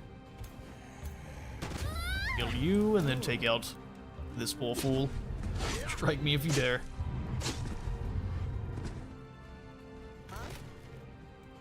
Teleport in behind, get the flanking bonus, and... or maybe not. Very tanky.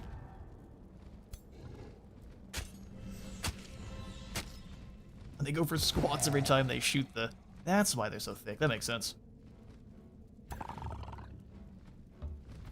And just drop morale here. That should hopefully be enough to spook them out.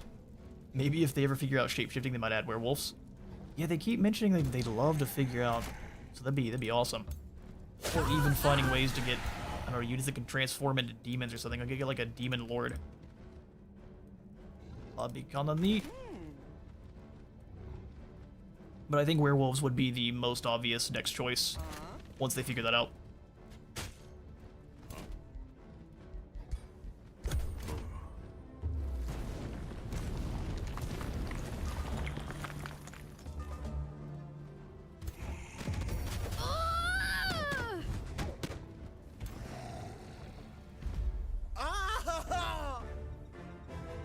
Grimdark settings in games. Glad to see them continue to make a bit more serious DLCs. Games started a bit goofy with some of the units when I think at release.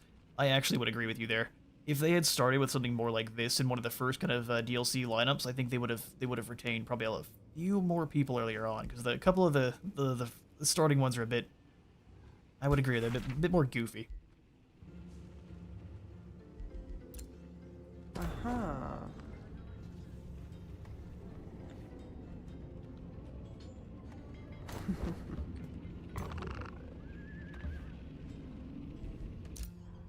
And while I guess he's probably I'm probably more mentioning like the Primal DLC. I'm the name of it is slipping my mind right now, but the Primal DLC, while cool, just isn't quite as neat as vampires. And I think would have gone better to give people the vampires earlier on than necessarily a primal culture, which primal culture to this day just doesn't. It's just kind of strange. Their cultural units are really not great, and so you're kind of trying to beeline into using their signature abilities for other units that are outside of your culture, which is, I don't know if that's something you really want to go for.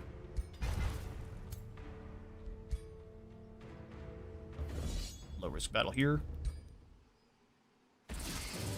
And the meme penguins, I think, are actually entirely fine, because they've been in the game. I think they've been in just about all the Age of Wonders games, so those are ones that are whatever. I wish they would have been a little bit more, I guess, mutated, like the ones in Planetfall, where they kind of have the arbiter mouth situation. Mole form, yeah, no, I would agree with the mole form. Mole form's a bit strange, but it is what it is.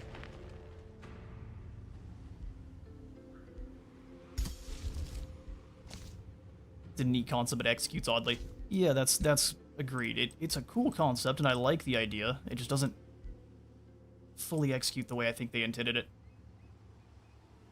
So maybe Primal will get a rework at some point. I would assume, though, that any kind of reworks that are focused on factions that weren't in the base game are not going to be as high priority for them. Which would make sense.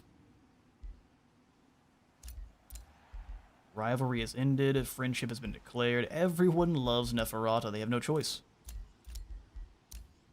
Anyone that says anything bad about her disappears. Alright, we're still going to keep recruiting from our Lamians, but I really wish we had a ranger. I think they had a different 3D artist at the beginning, because they seem a little cartoony. And that's kind of what I guess less goofy and more cartoony is the word I was searching for. Just, things were not as, well, it doesn't need to be all grimdark. It can be high fantasy with a little bit more of a hopeful tone, but still a bit more serious. Would go a long ways. I think we'll go ahead and pick up an Elementalist then. Well, you know what? A Warrior sounds pretty good. Conan the Berserker. Yeah, let's go ahead and grab a Warrior. We'll have to change you around too, sir. Beautiful animation, though, for your heroes embracing vampirism. Conan. Well, back to my list of handmaidens for Neferata. We've got Lucinda the Cruel.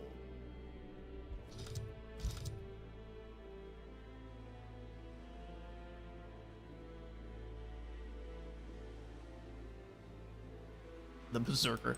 The Cruel.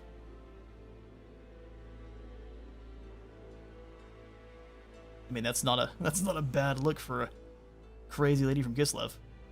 I believe they scrapped a lot of the content from Primal Fury for some reason. I think the Fey Invasion was intended for the Primal Fury DLC. That's what I think as well. That if they embraced more of the Fey stuff with the Primal Fury, it would have been awesome. Like a whole kind of DLC focused around the elemental kind of primal units in the Fey. That would have been great. Very good idea. I'll make you have the bloody mouth. And shapeshifting was attempted, but they scrapped it. Yeah, they've tried shapeshifting a couple times, and I understand it causing all sorts of problems when implemented in games. Fun sounding, tough to implement. I think Total War does a very good job with both the Changeling and all of the dragon siblings, where you can kind of transform between, obviously, a humanoid form and a great big, majestic dragon. I don't know how keen they would be to share. Let's try to find one that looks kind of like a Kislevite. You could have her be an old hag. That's not the Lamian's way. I would have adored Fey-related cultures. I'm thinking that's the next thing we need to try to argue for. Something that either a rework of Primal to being more Fey-related, or something that is just entirely Fey-related. So like an astral and a nature combination. You get the Shai Shais as well.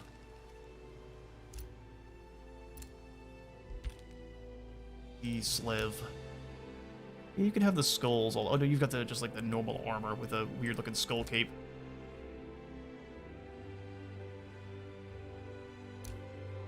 No, that just doesn't. This doesn't quite fit the Lamians.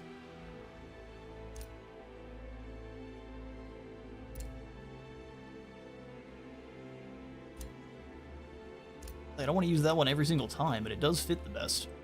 We'll go for something like this. She's got the I don't know, these are like warped totems of the Father Bear.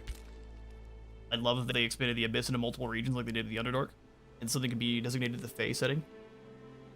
Yeah, I mean, they are going to try, I think they've said they want to be careful about just continuing to add layers, but maybe a Fey layer even would be cool. Like the Fey realms instead of the Eldritch domain. Make sure everything's set up here how it's supposed to, and I think Lucinda is done. We'll just switch her armor to being, instead of black, it'll be like a dark blue from Kislev. Kind of strange looking. Maybe not. She can have the kind of dark gray. Yeah, that'll be fine. Not as flashy looking for sure.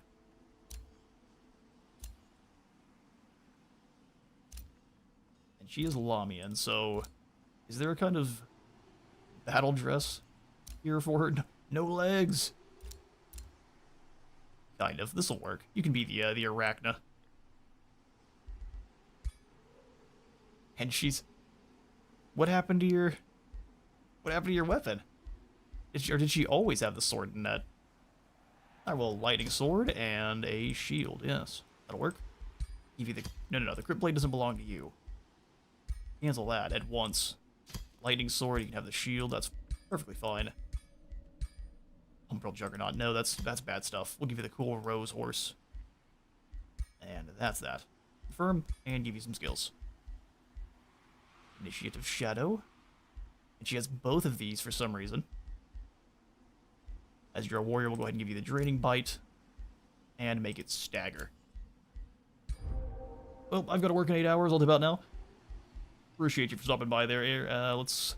AEFT? Ah, that's maybe not your name, but we'll take it. Thanks for stopping by, and you have a wonderful rest of your night there. Have a good shift tomorrow.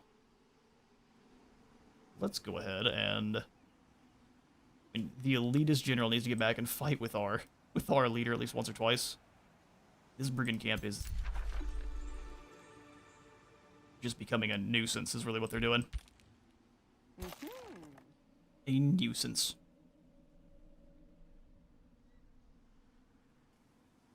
Let's go ahead and move with... Well, actually, we'll do something like this, where you're going to switch armies. So you come on away and go join Neferata. And then you can become the new general up here in the north.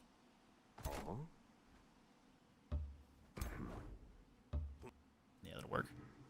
Well, I guess we kind of want to spread them out a little bit, don't we? The ones that don't need a heal. So you come on away and get us as close to as you can.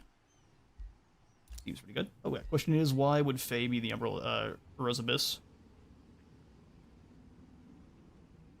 Now, I was thinking of a less intensive option of making some of the Abyss Islands have vibrant greenery and make them a Fae Abyss.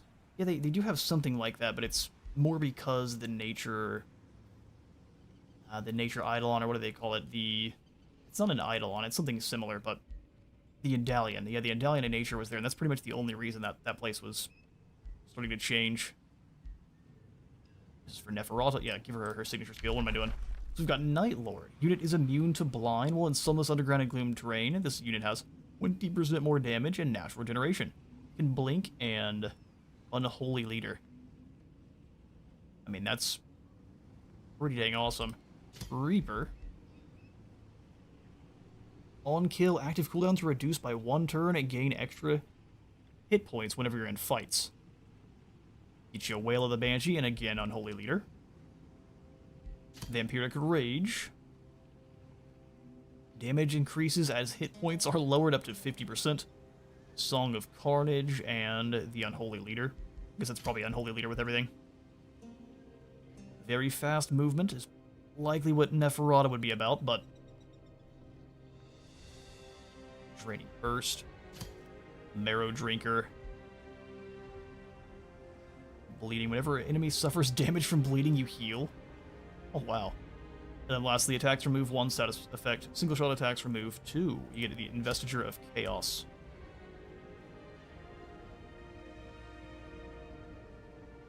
Well, they would, and the Abyss would just spread like a generic space between the realms, and the islands would be actual islands.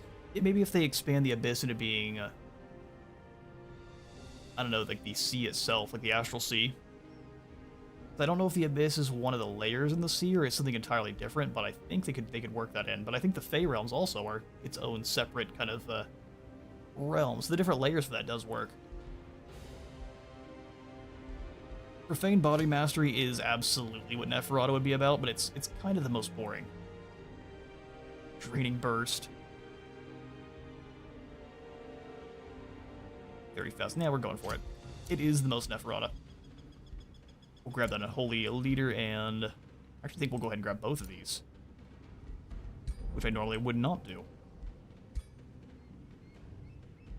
We'll have more undead in here in our army soon, so maybe we remove that for now.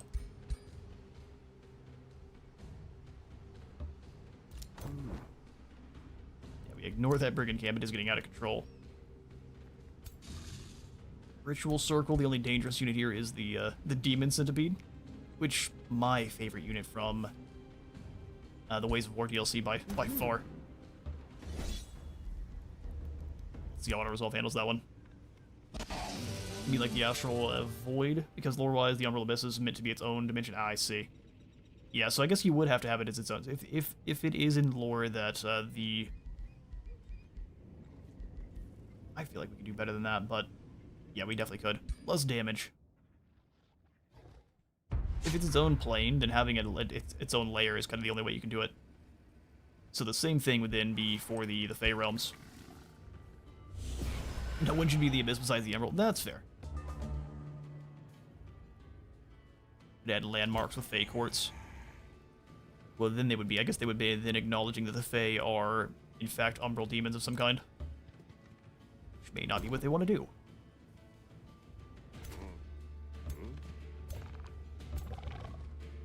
Alright, we'll go ahead and get set up for the next turn there. Ooh. They have to be adjacent for that one to do anything. I don't trust it.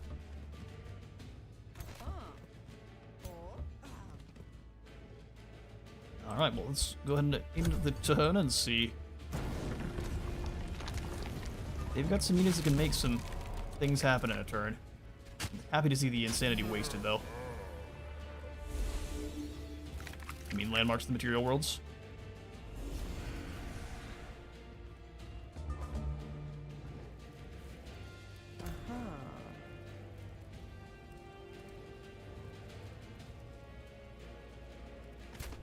They have spread out aggressively here. Scared of my units, it seems. Short strike won't be very useful there. It's a 90% chance to hit, so let's go ahead and jump to here. Let's weaken their backline.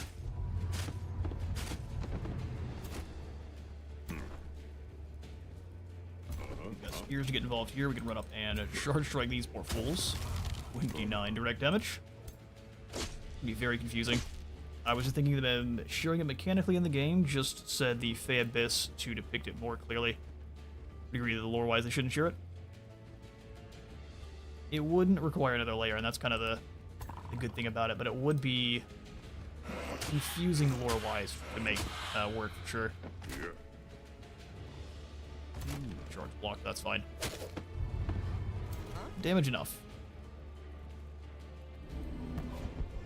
Rename the Abyss to the Astral Layer, and that I can see being a thing for sure.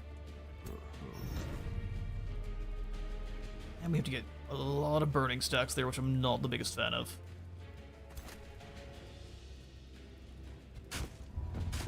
Done a pretty good job of leaving him back here to kind of be the commander for this battle. Again, the Emerald Demons don't live in the Astral Sea, though. Yeah, that's... There are sorts of kind of lore problems that are in the way. We can work around them, though. We'll find a viable solution.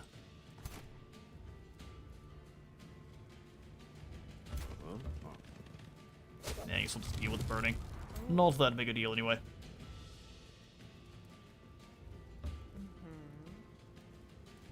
And I think we go for the Torment here, that way whenever it tries to use its ability, it just dies. The good old melee strike. Can't steal a unit that is already undead.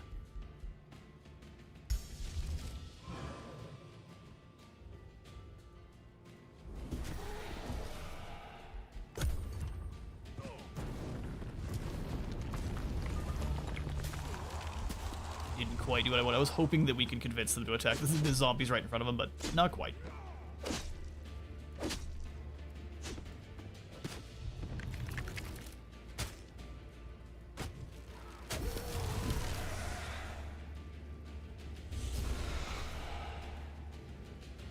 More layers, like I agree with you there, Adeline. More layers would be cool, but they have mentioned several times that they don't really want to add more. For several reasons. Can I just steal this demon? Mine. No, it didn't quite work.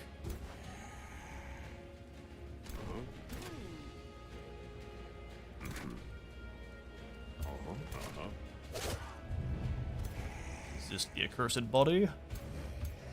These archers are doomed. They can't go anywhere. Zombies forward.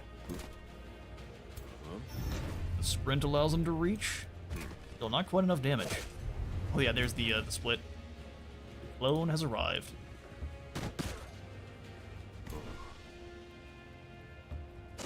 Free up our shark groups then. And then send them around.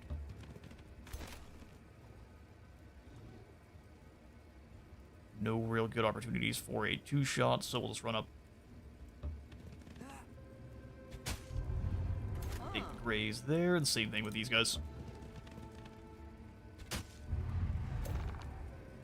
Applying that status vulnerability.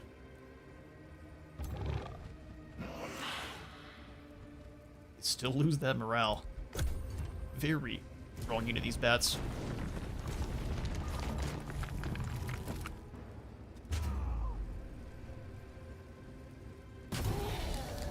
You just got a theme for the Fae and the Umbral. You're darn right. That might be too much even for them. That is a huge heal. You're stuck in here with units that are very tanky, and our charge guys can't really escape. Come on then.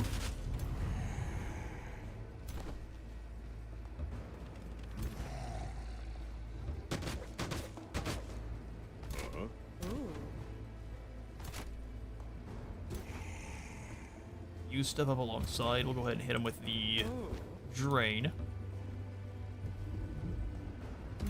Beat the brakes off of this demon. And didn't quite work. Kill the copy. And then that should allow us to finish the other one without it causing any problems. Still, that's a difficult unit to deal with. The brutal smasher of shattering. Area damage. It also sunders resistance. That's real good for our warrior.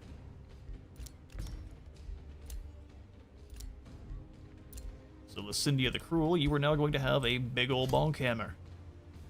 To adjust people's attitudes with.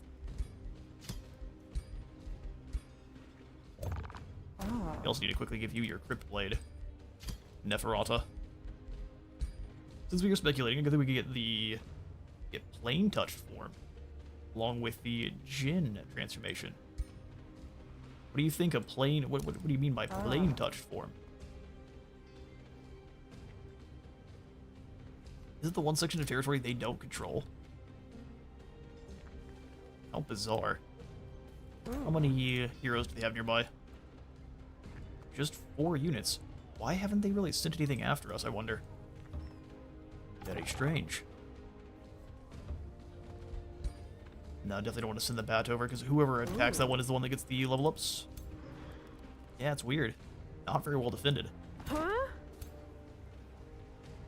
Like half elemental. Oh, okay. So plain touch is what you'd call it.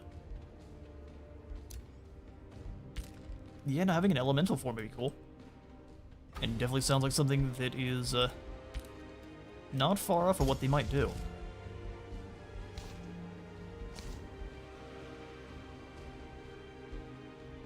Yeah, we can just go ahead and apply the mark of tyranny, no reason not to. We are out of gold besides fire, frost, water, etc. Yeah, that'd be real neat. I don't know how they would. Maybe you would have it based on. I don't know how you would have it based on. Because it would be something very similar to the kind of crystalline transformation, where your damage type's changing based on what you're doing. Otherwise, having, I mean, it could be a split one where once you give it the transformation, it has an additional drop down that says, okay, you can choose between these. Is the Blood Moon ritual in your game on in your game? It should be. Very well should be. I've got none of the events and happenings turned off. Welcome, instructor. This is the best of them. You get, as long as you have the gold, you can get all sorts of free level ups and extra abilities and stuff. And a ranger re-education. Humanoids with elemental features. Yeah, no, that does sound pretty cool. They would have to find a way to differentiate it though from that crystalline. Oh, it's time for a war to begin. That crystalline form where you change damage types based on where you're standing.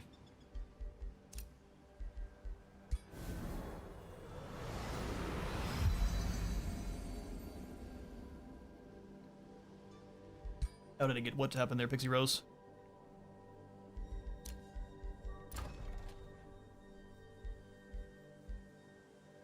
Because if the Blood Moon Ritual is something I don't know what it actually is, and I don't have it active, then I don't have it active. Let's go for a farm down here. We need more food. Growing these thralls is hungry work. Let's grab the Arcane Institute here, further along our research. Oh, good. That is a leader for us to take down. Motivating Crystal, Death Bolts. Oh, it can stun us. Well, that's terrifying. 20% more magic damage. The Blood Moon. Oh, yeah, so currently we have, we do have something active, but it's the Sunstruck Eruptions. So we've got volcanic eruptions going on all over the place. Oh. They're going to take the turn to raise something, so let's just ignore them and we'll go after these guys up here.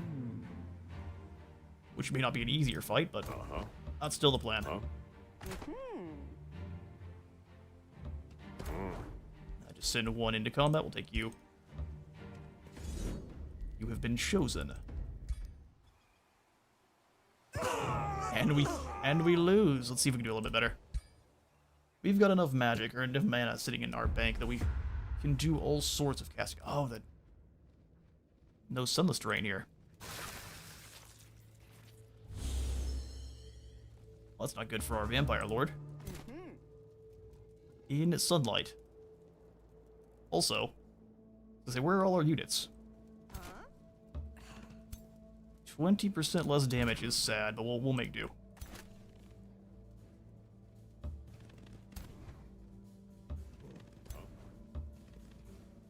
Alright, pass. Turn some units into zombies and some units into maggots, and I think we'll have no trouble.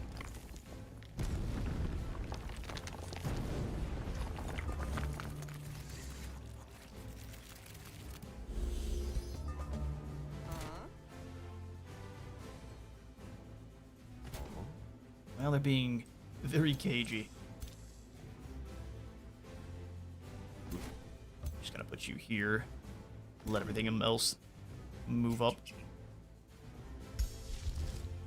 Necrotize is still one of the best spells in the game. Oh, he's also in sunlight. Yes, we meet on even footing, sir.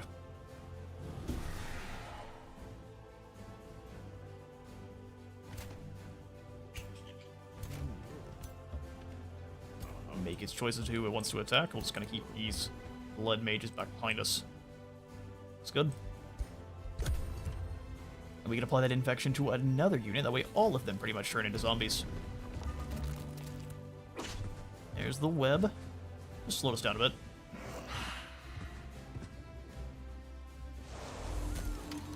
Thank goodness. Resisted the freeze.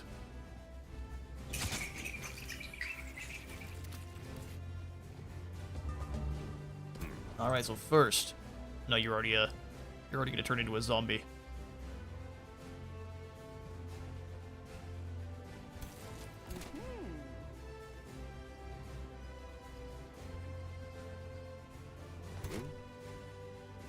Bats are stronger than I feel like they should be. Do good damage here, though, so what we'll do is we'll go ahead and hit him with a bite.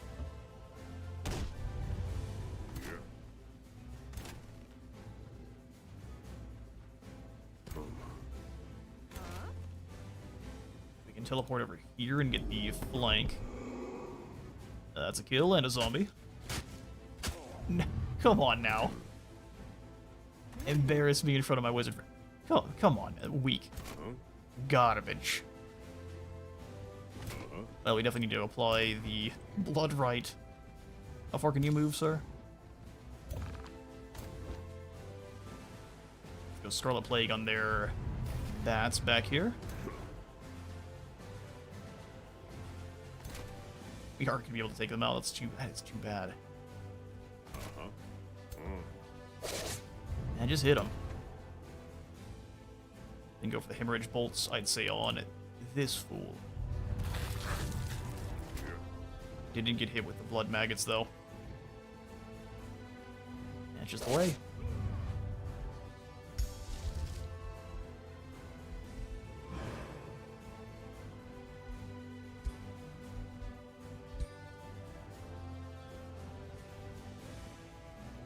don't know what to do. Let's go ahead and hit the Baneful Curse on their 2 stronger units.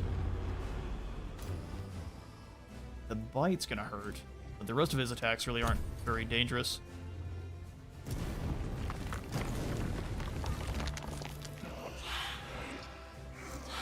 And the triple hit there is bad. Try to stay away from us, that way they don't get turned into a maggot.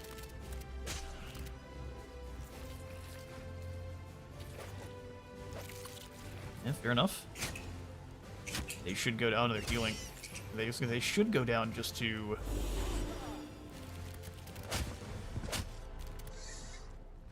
Alright, fair enough. Nasty turn.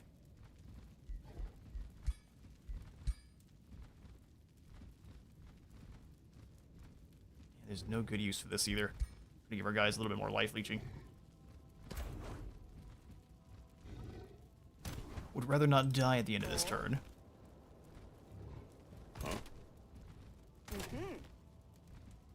That's all of our damage being used elsewhere. I don't want to go for another necrotic. We could go for the Rite of the Bloodletting here. That's actually fairly brutal. Causes them all to bleed.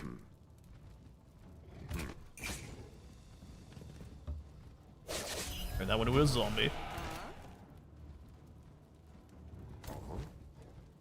You don't actually have the blood parasite, and you kind of went to hide. That way you wouldn't get killed by it.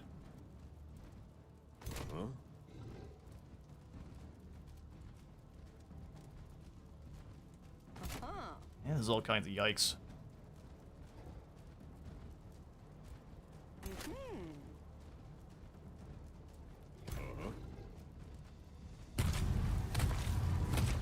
Yeah, the graze there is really bad.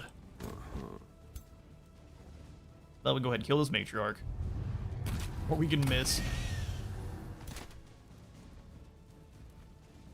Being all 3 units should hopefully trigger several instances of healing. Or just one. I was about to mention Death Waltz, but you're doing Tyranny. Death Waltz would be fantastic right now.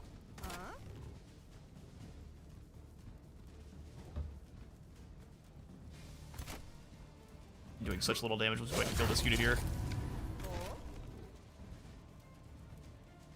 And try to weaken.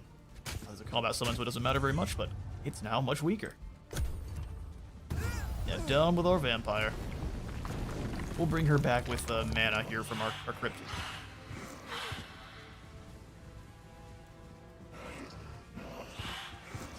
Oh, and they've got blood parasite. Oh no. Freeze our charge attacker. Gonna outlast the parasites. It's easy. Well, guess what? You are now a maggot.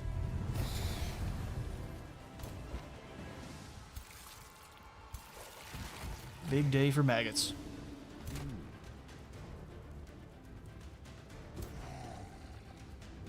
Well, now we're just chasing a bunch of skirmishers, which is too bad.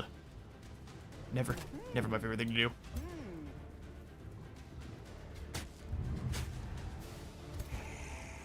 Apply the vulnerability, and then get over here and apply some decaying, please. No decaying this time.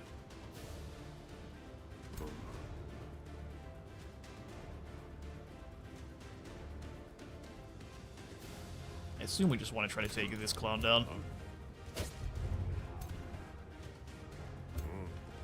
Come hither, other vampire.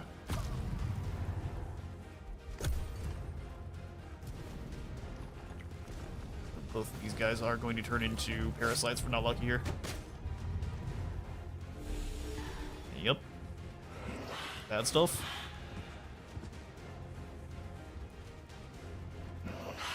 Okay, actually, that's a complete waste. Awesome. Let's go ahead and take you. Not all the way. And it's gonna die anyway. We did that in the wrong order. That's hilarious. Scarlet Plague here.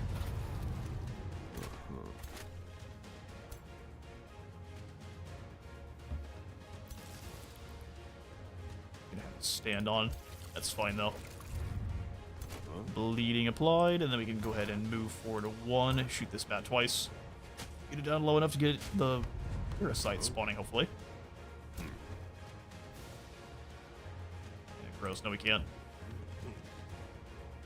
Does the vampire leader have passive life stealing? Yes, they do. In fact, they have kind of a... I think they have a specialized version of life stealing. We'll be able to show you here after. Remake stab. Oh, come on now. Like, don't let that work. Yeah, I definitely not giving up here. But now you're a maggot. From elder vampire turned to maggot. What a change. Oh, these things are still left. Can we catch them? Yes, we can. And we lose enough damage so we don't actually get to take them out. Listen.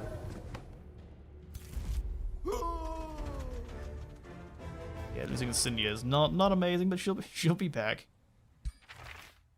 Got ourselves a demolishing amulet, so we can, of course, demolish her true sight and caretaker. Animals are going to be cheaper. With the skirmish over, the battlefield emanates a solemn stillness. A ghostly force manifests in the distance. She appears again, the spirit who led you here, rising beside the target of her rage. But something is wrong. They both seem quite confused. Your mind comes back to the aftermath of the battle. Not much is left after the fight, but enough of it for you to be able to take advantage. So wait, she forgot why she's mad? Trade the goods for gold, yield them to your scholars, or commit them to your city. You definitely want some knowledge. Do you get the hero in the crypt if you eat their corpse? I think if you eat their corpse, it goes away entirely. But we can find out here together. After the recent battle, amid the fallen, the vengeful apparition rises from her terrified victim. They have a whole discussion. It was not him. She murders this one, and then she has to find someone new. Look at Pastia Vindig. Captain Pasta, and he's also a vampire. You have to go in here and put down a bunch of vampires. Nice. So we've collected Lucindia. Oh, we could actually resurrect a whole... Is he an elder vampire? There's no way.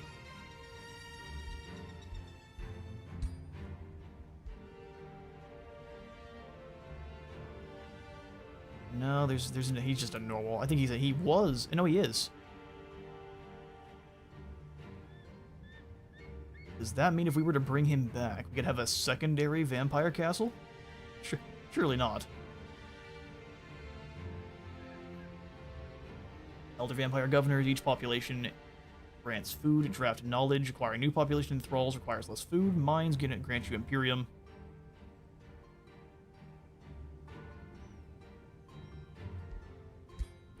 Interesting. Well, I would rather reanimate my own. So, Lucindia, welcome back. She gets reanimated as a undead. Can I reanimate her as just a not an undead? I would prefer her to be a normal person, or a normal vampire, I guess. But you were asking if they have innate lifesteal. Let's find out together. Did you heal after combat?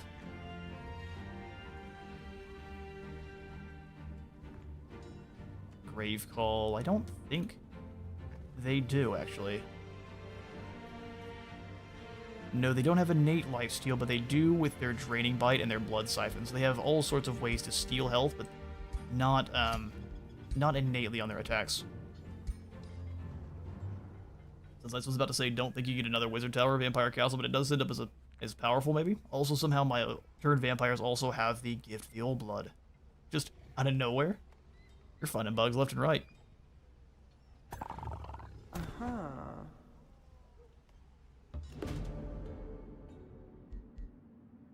Stop wandering around aimlessly and join my ranks. It is only a 50% chance to succeed. Well, losing stability is not a big deal. Gamba. Well, that's not good. Failure. Losers lose. The Imperium from the mines sounds almost too good to miss out on. I would agree. That's a lot of damage. No, I'm not gonna. That's only 3 units. I'm not gonna worry about retrying that one. That is an additional skill point. Neferata up to rank 9.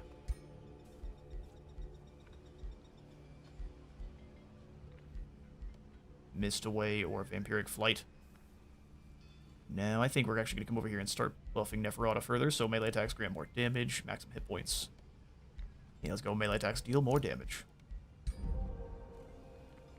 All of our units are up to a legendary rank, so they're as tough as can be. Ooh.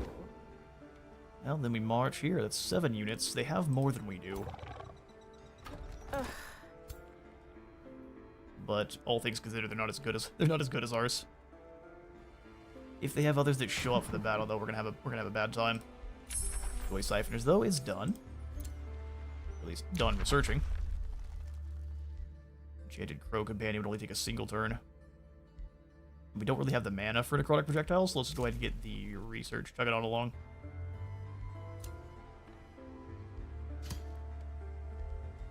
Yeah, so I think we need the Crypt to actually reanimate her. Can you forge a better weapon for Neferata? We definitely can. But we will need to build up the Soul Forge first. But it does give us access to Vampire Hatchlings, Doom Bats, Shrieking Bats, Vampire Spider Matriarchs. These units gain a Thrall cost to draft. You have to sacrifice your people to... Love it. We can indeed, we just have to get... we have to get access to it.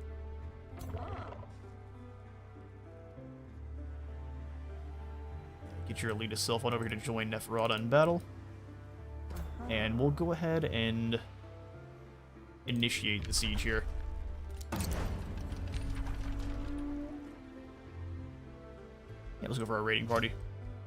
Raiding party, and we'll let that continue. If they summon in more, we'll fall back. But until then, keep the siege going to the walls. Yeah, we'll leave you alone for the time being. That's gonna be a nasty fight. We lost our hero.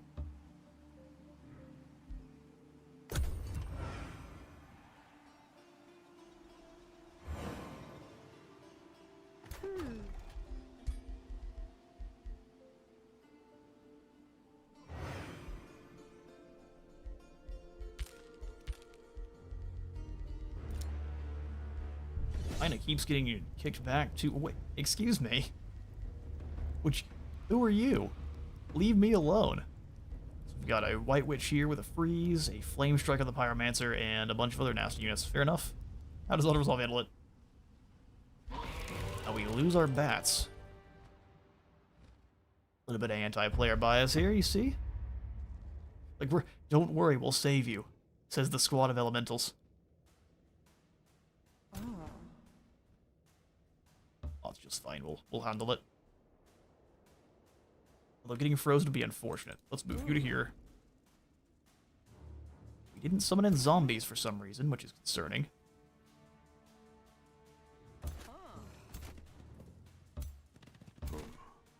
Round. We'll go ahead and have the pole arms take place alongside Neferata. Make sure we're positioned for some charge strikes, and that you can circle as well. No real heals outside of just dealing damage, so you gotta get in position to do that.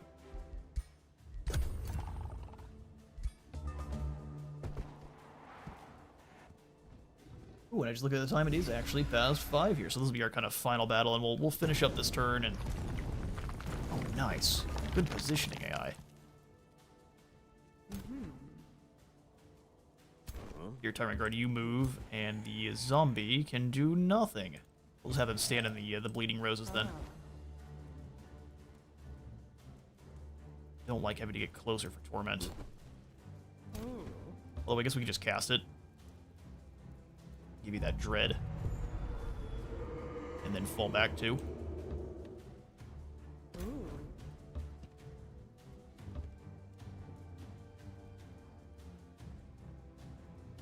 Fall back and turn around. How far can you move, sir? Good to know. Let's go ahead and teleport to here with that Relentless Pursuit.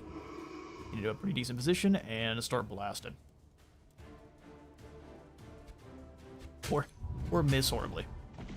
missed both and hit the White Witch behind. I've seen they added a pull ability as an option when forging some weapons. Does the whip have the ability to pull enemies? This one doesn't. But I bet that's a good option for our whips to have. The whip naturally has a whip lash, which just allows you to hit them with it and deal some damage. I do believe the Painbringer can use the pull ability just kind of naturally. So your whip units in the wild do some nasty stuff to enemies. Our archers just letting us down left and right.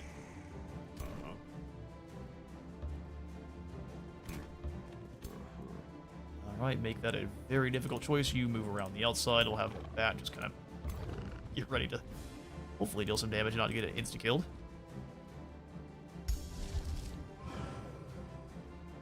They'll choose to necrotize their already weakened White Witch.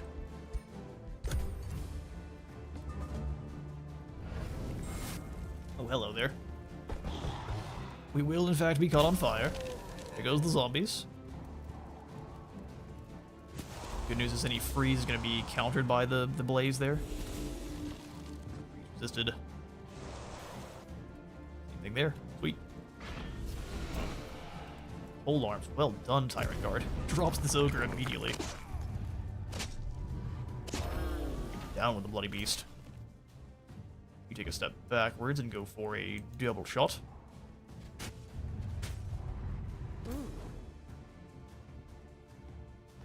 It is so much fire to move through. Do not want to deal with that at all.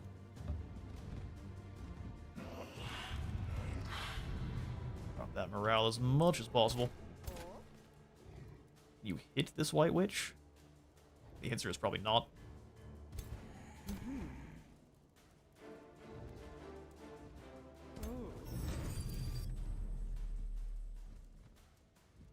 Second wind to here, go for the bite.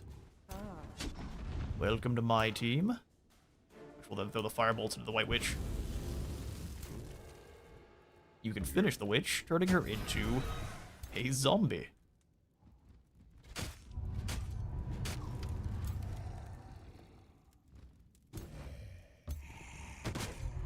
And they're already ready to go. Oh, the torment works even when you retaliate? A torment is strong. Little son, thanks for having me. Absolutely. Thanks for stopping by, Pixie Rose. You were very welcome.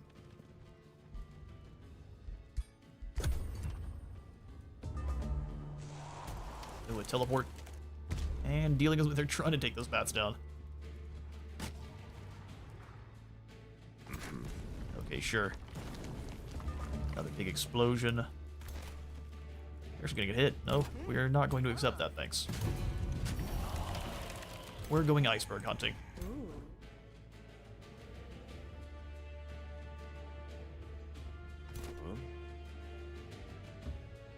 Yeah, we'll take a bit of damage, it's no problem. Charge strike here. And Neferata, you can finish things. 50% chance to hit. Go for it. Oh, the whip misses.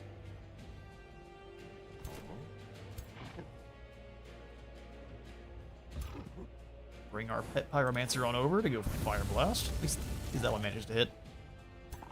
Get everyone else out of the fire.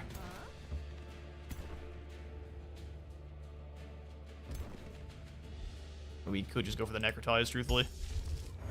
There's no reason not to. Goodbye, sweet prince. Beautiful. Oh, that's Marauder Guard defeated. Next turn.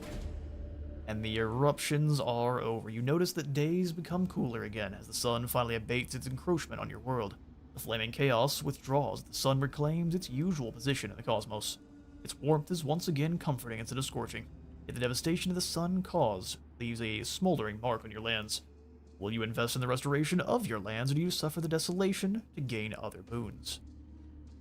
We don't care. Because we didn't have any wastelands. Extra vision range, and then we'll go ahead and grab that Prelude of Doom. I lied, we're gonna grab a skeletal reanimation. Ah, Sanctuary of the Sleeper, huh? A sinister necropolis, that sounds like something we can move into. The Loom Hearth has been founded. We're gonna call this Libatus. Excellent. And that is going to be all for today's stream.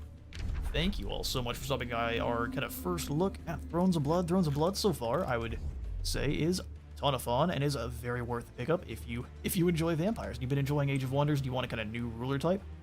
This is awesome. Incredible. Also, the free to for everyone dark rework is very well done, and I think does exactly what is intended, and freshens up the dark culture in a way that just makes them actually fun to play now instead of more punishing. Dark culture was more for the masochists before, and now it's for people who like to cause pain to others, which is very thematic. Thanks again all for stopping on by. I think we're gonna have another stream of this tomorrow where we continue as Neferata, so same time.